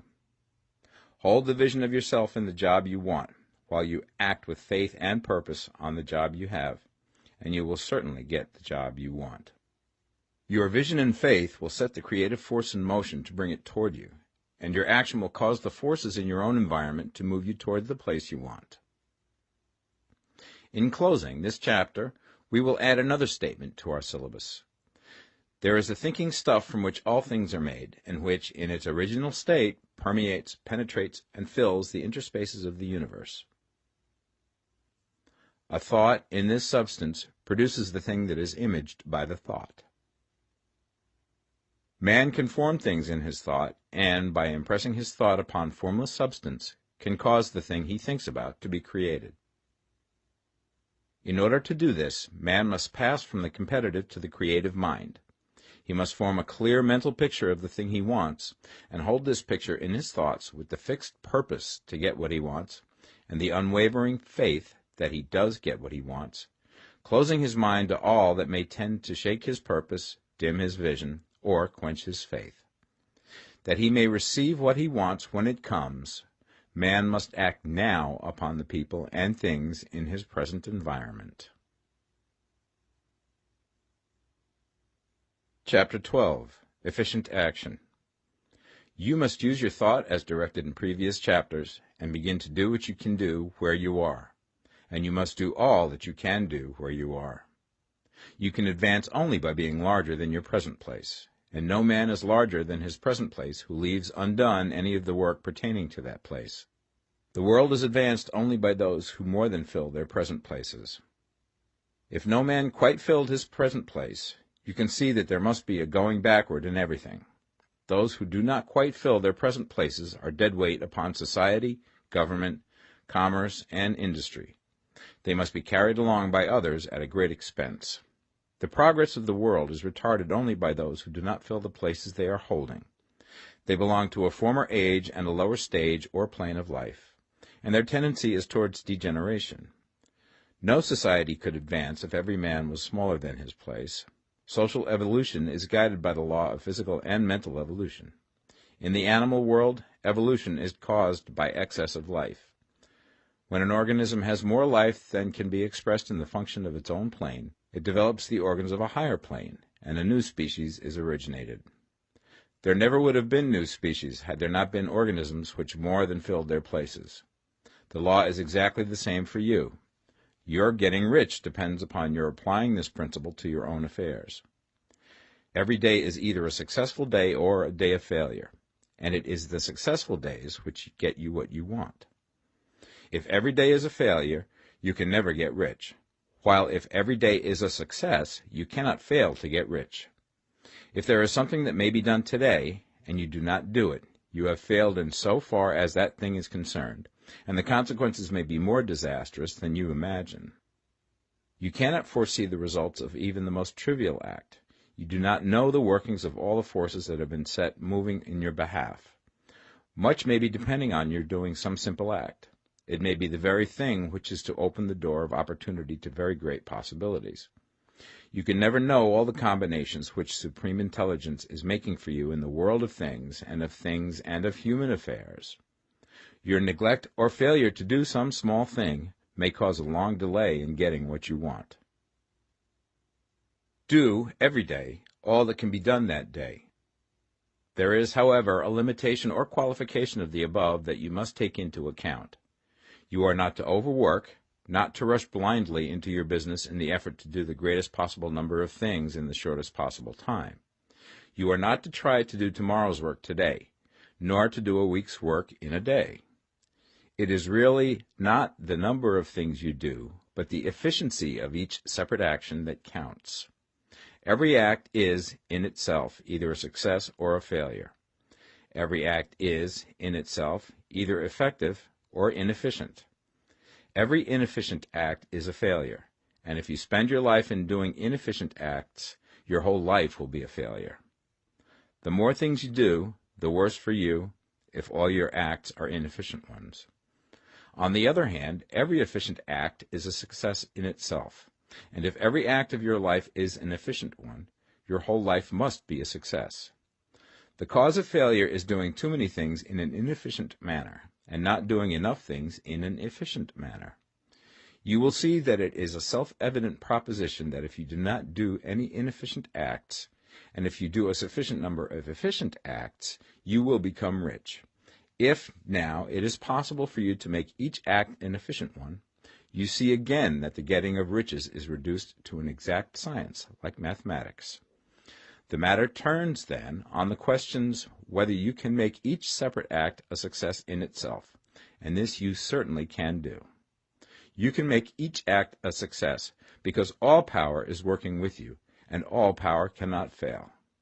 Power is at your service, and to make each act efficient, you have only to put power into it.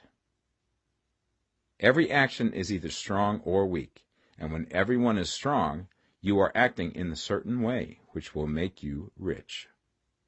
Every act can be made strong and efficient by holding your vision while you are doing it, and putting the whole power of your faith and purpose into it. It is at this point that the people fail who separate mental power from personal action. They use the power of the mind in one place and at one time, and they act in another place at another time. So their acts are not successful in themselves. Too many of them are inefficient. But if all power goes into every act, no matter how commonplace, every act will be a success in itself. And as in the nature of things, every success opens the way to other successes, your progress towards what you want and the progress of what you want toward you will become increasingly rapid. Remember that successful action is cumulative in its results. Since the desire for more life is inherent in all things, when a man begins to move towards larger life, more things attach themselves to him, and the influence of his desire is multiplied. Do, every day, all that you can do that day, and do each act in an efficient manner. In saying that you must hold your vision while you are doing each act, however trivial or commonplace, I do not mean to say that it is necessary at all times to see the vision distinctly to its smallest details. It should be the work of your leisure hours to use your imagination on the details of your vision, and to contemplate them until they are firmly fixed upon memory. If you wish speedy results, spend practically all your spare time in this practice. By continuous contemplation you will get the picture of what you want, even to the smallest details, so firmly fixed upon your mind and so completely transferred to the mind of formless substance, that in your working hours you need only to mentally refer to the picture to stimulate your faith and purpose, and cause your best effort to be put forth. Contemplate your picture in your leisure hours until your consciousness is so full of it that you can grasp it instantly. You will become so enthused with its bright promises that the mere thought of it will call forth the strongest energies of your whole being. Let us again repeat our syllabus, and by slightly changing the closing statements, bring it to the point we have now reached. There is a thinking stuff from which all things are made, and which, in its original state, permeates, penetrates, and fills the interspaces of the universe. A thought in this substance produces the thing that is imaged by the thought. Man can form things in his thought, and, by impressing his thought upon formless substance, can cause the thing he thinks about to be created. In order to do this, man must pass from competitive to the creative mind. He must form a clear mental picture of the thing he wants, and do, with faith and purpose, all that can be done each day, doing each separate thing in an efficient manner. Chapter 13. Getting into the right business. Success in any particular business depends for one thing upon your possessing in a well-developed state the faculties required in that business. Without good musical faculty, no one can succeed as a teacher of music. Without well-developed mechanical faculties, no one can achieve great success in any of the mechanical trades. Without tact and the commercial faculties, no one can succeed in the mercantile pursuits. But to possess in a well-developed state the faculties required in your particular vocation does not ensure getting rich. There are musicians who have remarkable talent and who yet remain poor.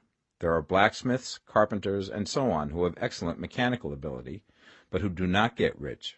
And there are merchants with good faculties for dealing with men who nevertheless fail. The different faculties are tools. It is essential to have good tools, but it is also essential that the tools should be used in the right way. One man can take a sharp saw, a square, a good plane, and so on, and build a handsome article of furniture. Another man can take the same tools and set to work to duplicate the article, but his production will be a botch. He does not know how to use good tools in a successful way. The various faculties of your mind are the tools with which you must do the work which is to make you rich. It will be easier for you to succeed if you get into a business for which you are well equipped with mental tools. Generally speaking, you will do best in that business which will use your strongest faculties, the one for which you are naturally best fitted. But there are limitations to this statement also. No man should regard his vocation as being irrevocably fixed by the tendencies with which he was born. You can get rich in any business, for if you have not the right talent you can develop that talent. It merely means that you will have to make your tools as you go along, instead of confining yourself to the use of those with which you were born. It will be easier for you to succeed in a vocation for which you already have the talents in a well-developed state, but you can succeed in any vocation, for you can develop any rudimentary talent, and there is no talent of which you have not at least the rudiment. You will get rich most easily in point of effort if you do that for which you are best fitted, but you will get rich most satisfactorily if you do that which you want to do.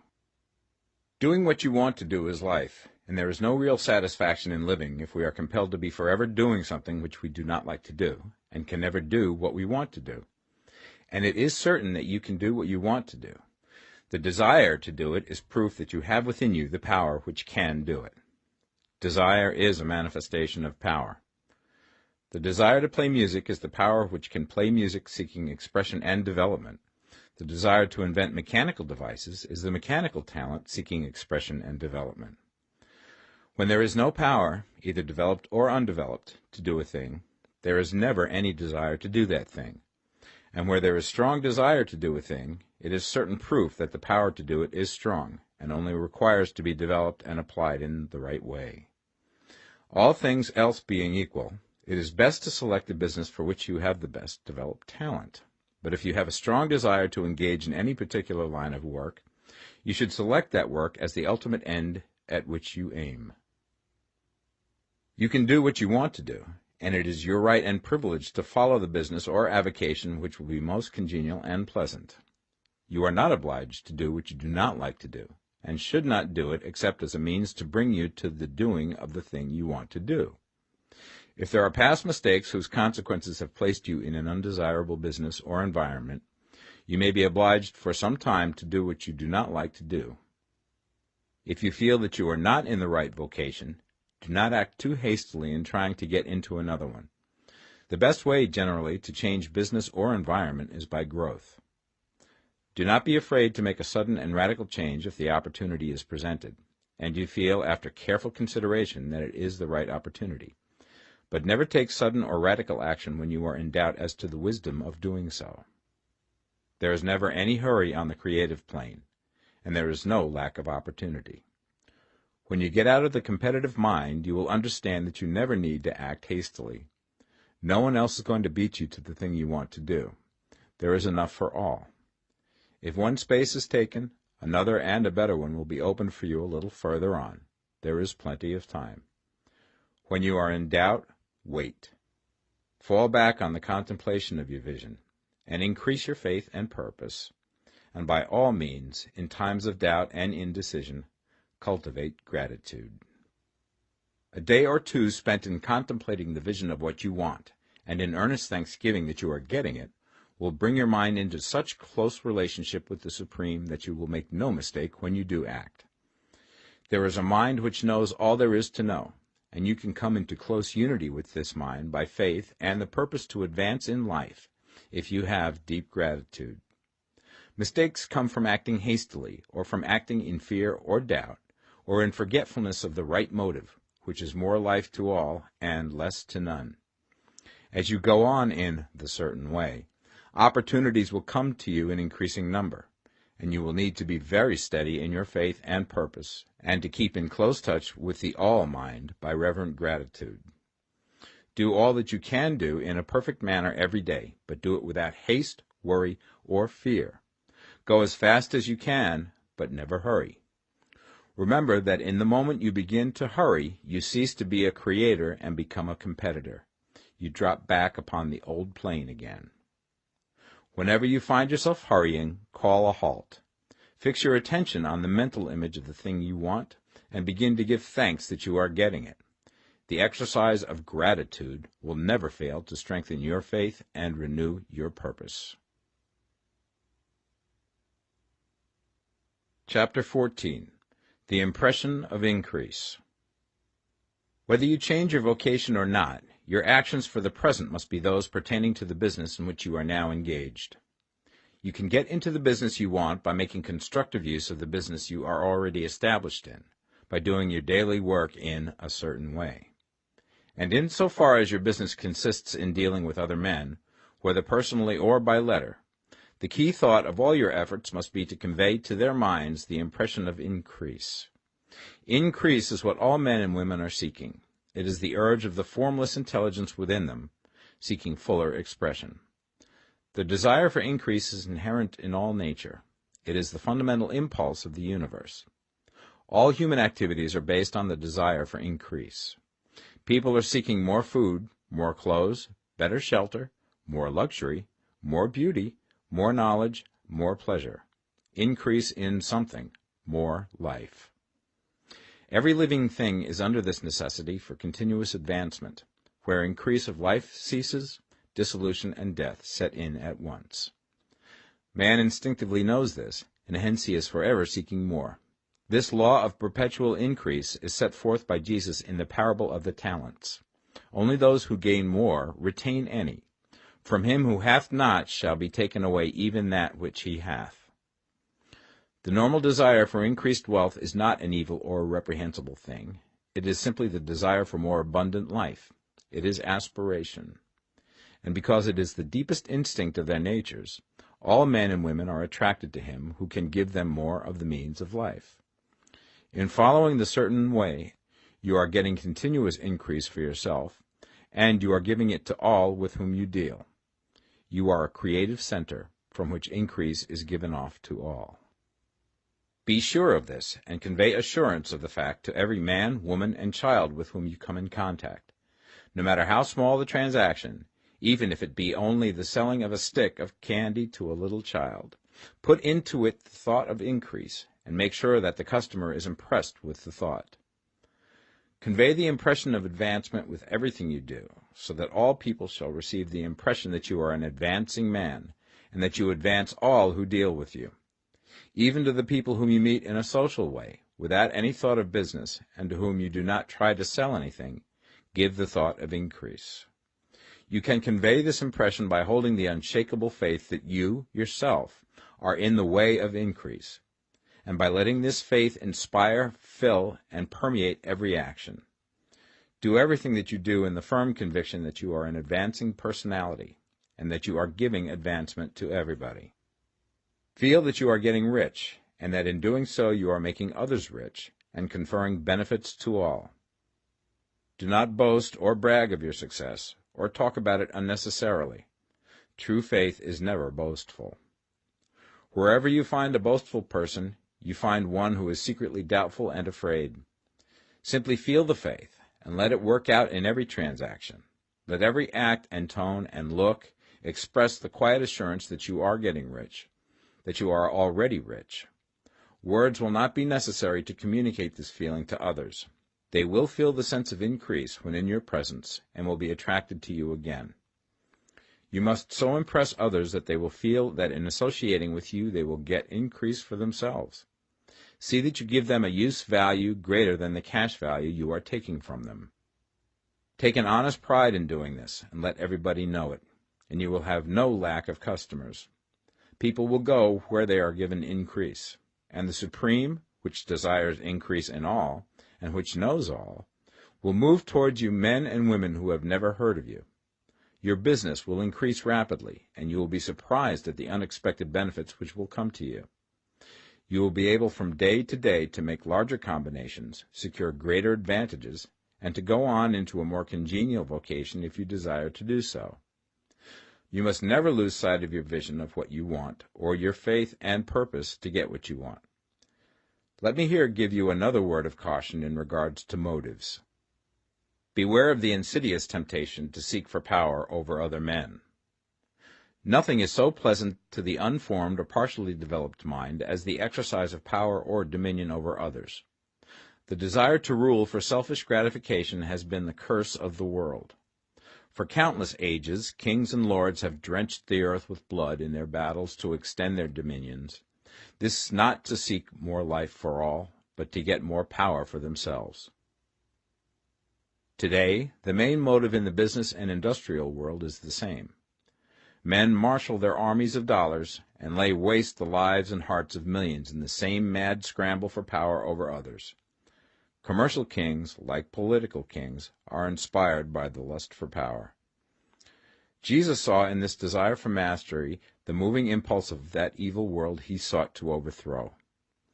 Read the 23rd chapter of Matthew and see how he pictures the lust of the Pharisees to be called master, to sit in the high places, to domineer over others, and to lay burdens on the backs of the less fortunate. And note how he compares this lust for dominion with the brotherly seeking for the common good to which he calls his disciples. Look out for the temptation to seek for authority, to become a master, to be considered as one who is above the common herd, to impress others by lavish display, and so on. The mind that seeks for mastery over others is the competitive mind, and the competitive mind is not the creative one. In order to master your environment and your destiny, it is not at all necessary that you should rule over your fellow men, and, indeed, when you fall into the world's struggle for the high places, you begin to be conquered by fate and environment, and your getting rich becomes a matter of chance and speculation. Beware the competitive mind. No better statement of the principle of creative action can be formulated than the favorite declaration of the late Golden Rule Jones of Toledo. What I want for myself, I want for everybody. Chapter 15. The Advancing Man. What I have said in the last chapter applies as well to the professional man and the wage earner as to the man who is engaged in mercantile business. No matter whether you are a physician, a teacher, or a clergyman, if you can give increase of life to others and make them sensible of the fact, they will be attracted to you and you will get rich. The physician who holds the vision of himself as a great and successful healer, and who works towards the complete realization of that vision with faith and purpose, as described in former chapters, will come into such close touch with the source of life that he will be phenomenally successful. Patients will come to him in throngs.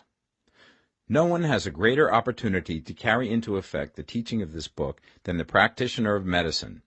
It does not matter to which of the various schools he may belong, for the principle of healing is common to all of them, and may be reached by all alike.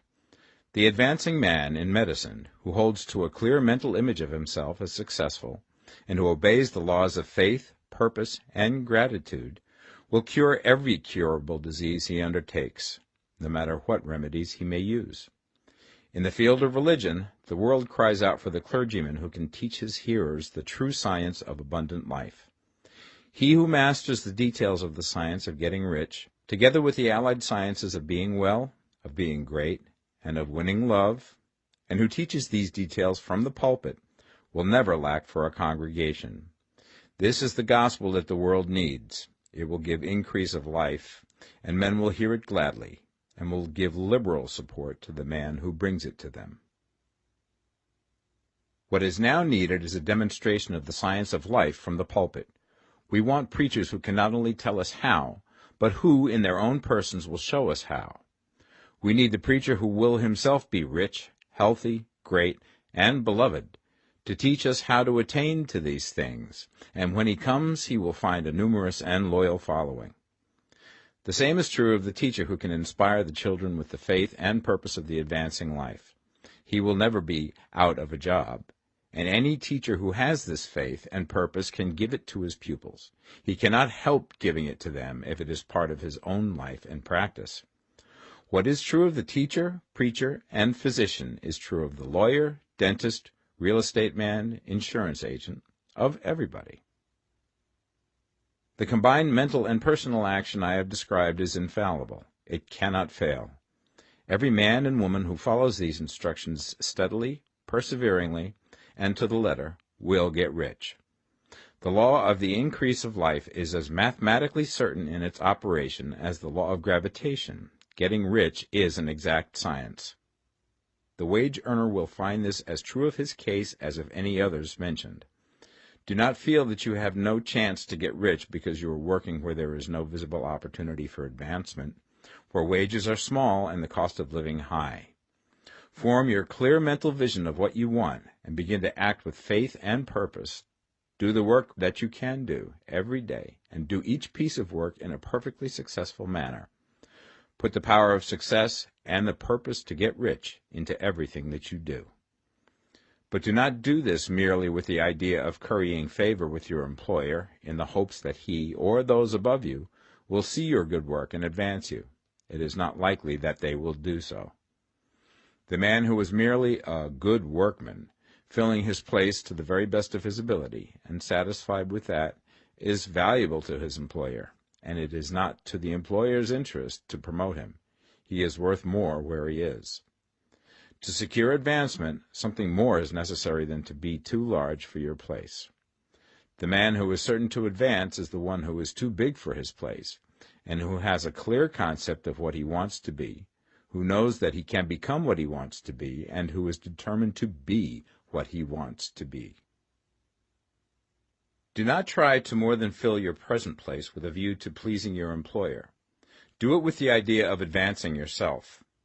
Hold the faith and purpose of increase during work hours, after work hours, and before work hours. Hold it in such a way that every person who comes in contact with you, whether foreman, fellow workman, or social acquaintance, will feel the power of purpose radiating from you, so that everyone will get the sense of advancement and increase from you. Men will be attracted to you, and if there is no possibility for advancement in your present job, you will very soon see an opportunity to take another job. There is a power which never fails to present opportunity to the advancing man who is moving in obedience to law. God cannot help helping you if you act in a certain way. He must do so in order to help himself. There is nothing in your circumstances or in the industrial situation that can keep you down. If you cannot get rich working for the Steel Trust, you can get rich on a 10-acre farm. And if you begin to move in the certain way, you will certainly escape from the clutches of the Steel Trust and get on to the farm or wherever else you wish to be. If a few thousands of its employees would enter upon the certain way, the Steel Trust would soon be in a bad plight.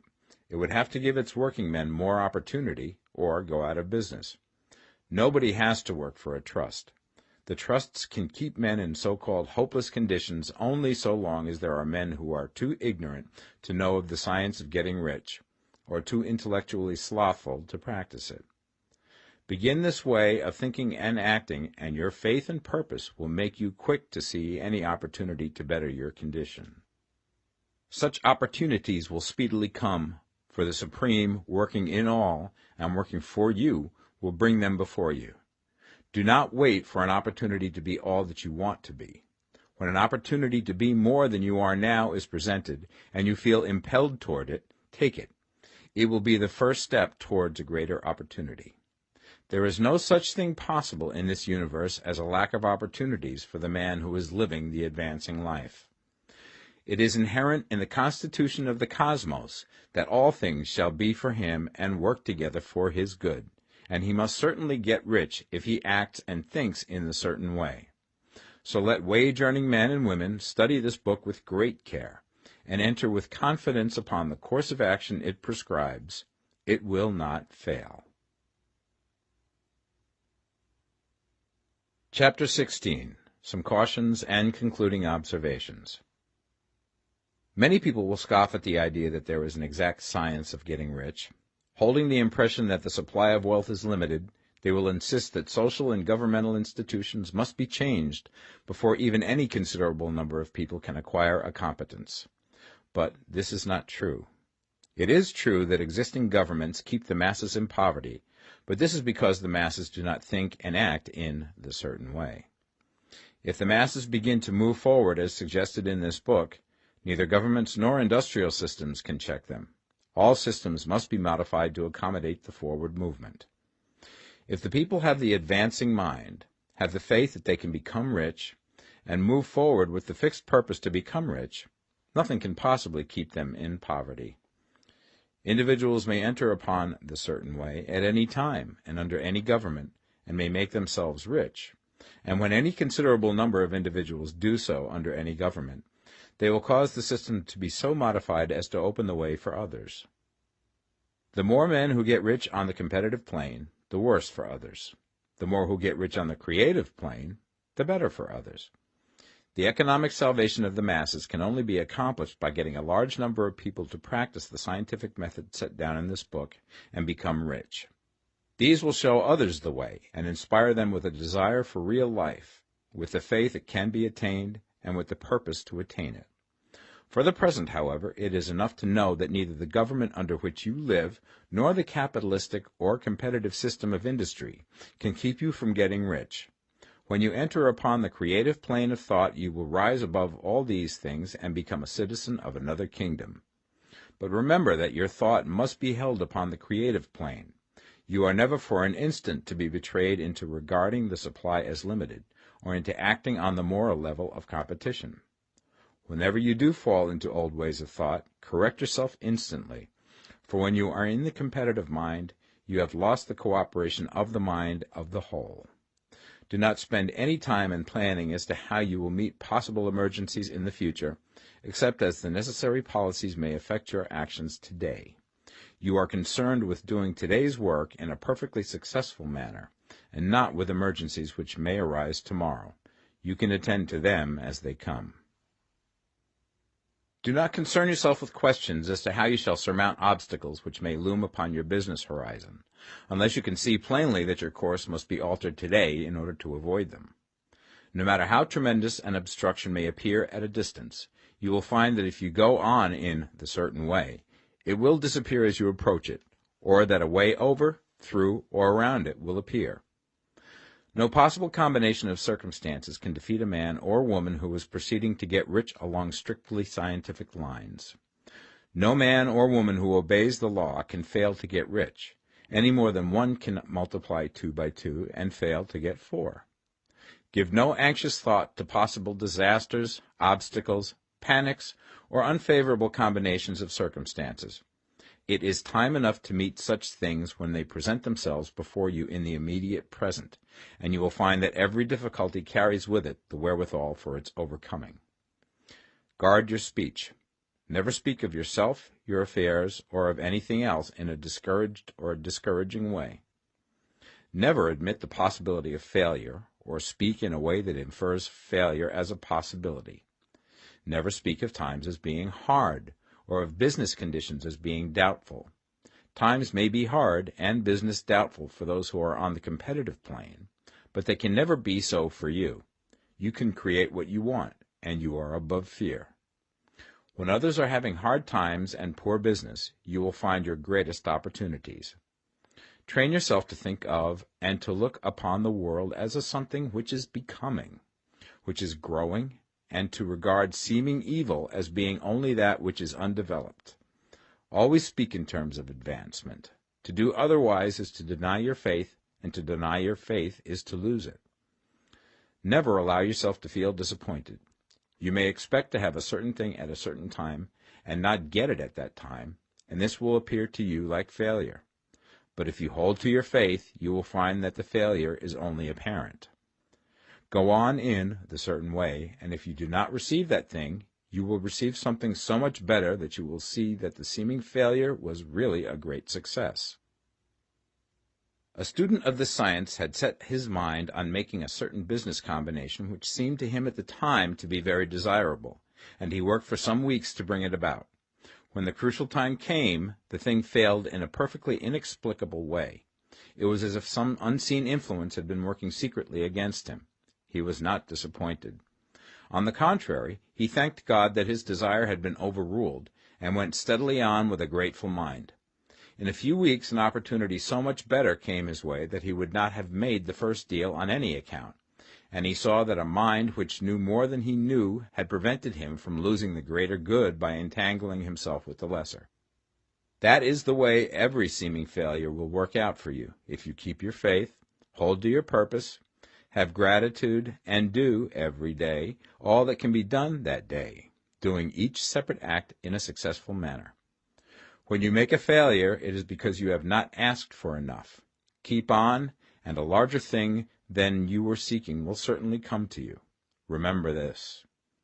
You will not fail because you lack the necessary talent to do what you wish to do. If you go on as I have directed, you will develop all the talent that is necessary to the doing of your work. It is not within the scope of this book to deal with the science of cultivating talent, but it is as certain and simple as the process of getting rich. However, do not hesitate or waver for fear that when you come to any certain place you will fail for lack of ability. Keep right on, and when you come to that place, the ability will be furnished to you. The same source of ability which enabled the untaught Lincoln to do the greatest work in government ever accomplished by a single man is open to you. You may draw upon all the mind there is for wisdom to use in meeting the responsibilities which are laid upon you. Go on in full faith. Study this book. Make it your constant companion until you have mastered all the ideas contained in it. While you are getting firmly established in this faith, you will do well to give up most recreations and pleasure, and to stay away from places where ideas conflicting with these are advanced in lectures or sermons. Do not read pessimistic or conflicting literature, or get into arguments upon the matter. Do very little reading, outside of the writers mentioned in the preface. Spend most of your leisure time in contemplating your vision, and in cultivating gratitude, and in reading this book. It contains all you need to know of the science of getting rich, and you will find all the essentials summed up in the following chapter. Chapter 17. Summary of the Science of Getting Rich. There is a thinking stuff from which all things are made, and which, in its original state, permeates, penetrates, and fills the interspaces of the universe. A thought in this substance produces the thing that is imaged by the thought. Man can form things in his thought, and by impressing his thought upon formless substance can cause the thing he thinks about to be created. In order to do this, man must pass from the competitive to the creative mind, otherwise he cannot be in harmony with the formless intelligence, which is always creative and never competitive in spirit. Man may come into full harmony with the formless substance by entertaining a lively and sincere gratitude for the blessings it bestows upon him. Gratitude unifies the mind of man with the intelligence of substance, so that man's thoughts are received by the formless. Man can remain upon the creative plane only by uniting himself with the formless intelligence through a deep and continuing feeling of gratitude. Man must form a clear and definite mental image of the things he wishes to have, to do, or to become, and he must hold this mental image in his thoughts, while being deeply grateful to the Supreme that all his desires are granted to him. The man who wishes to get rich must spend his leisure hours in contemplating his vision, and in earnest thanksgiving that the reality is being given to him. Too much stress cannot be laid on the importance of frequent contemplation of the mental image, coupled with unwavering faith and devout gratitude. This is the process by which the impression is given to the formless, and the creative forces set in motion. The creative energy works through the established channels of natural growth, and of the industry and social order. All that is included in his mental image will surely be brought to the man who follows the instructions given above, and whose faith does not waver. What he wants will come to him through the ways of established trade and commerce. In order to receive his own when it shall come to him, man must be active, and this activity can only consist in more than filling his present place. He must keep in mind the purpose to get rich through the realization of his mental image. And he must do, every day, all that can be done that day, taking care to do each act in a successful manner. He must give to every man a use value in excess of the cash value he receives, so that each transaction makes for more life, and he must so hold the advancing thought that the impression of increase will be communicated to all with whom he comes in contact. The men and women who practice the foregoing instructions will certainly get rich, and the riches they receive will be in exact proportion to the definiteness of their vision, the fixity of their purpose, the steadiness of their faith, and the depth of their gratitude.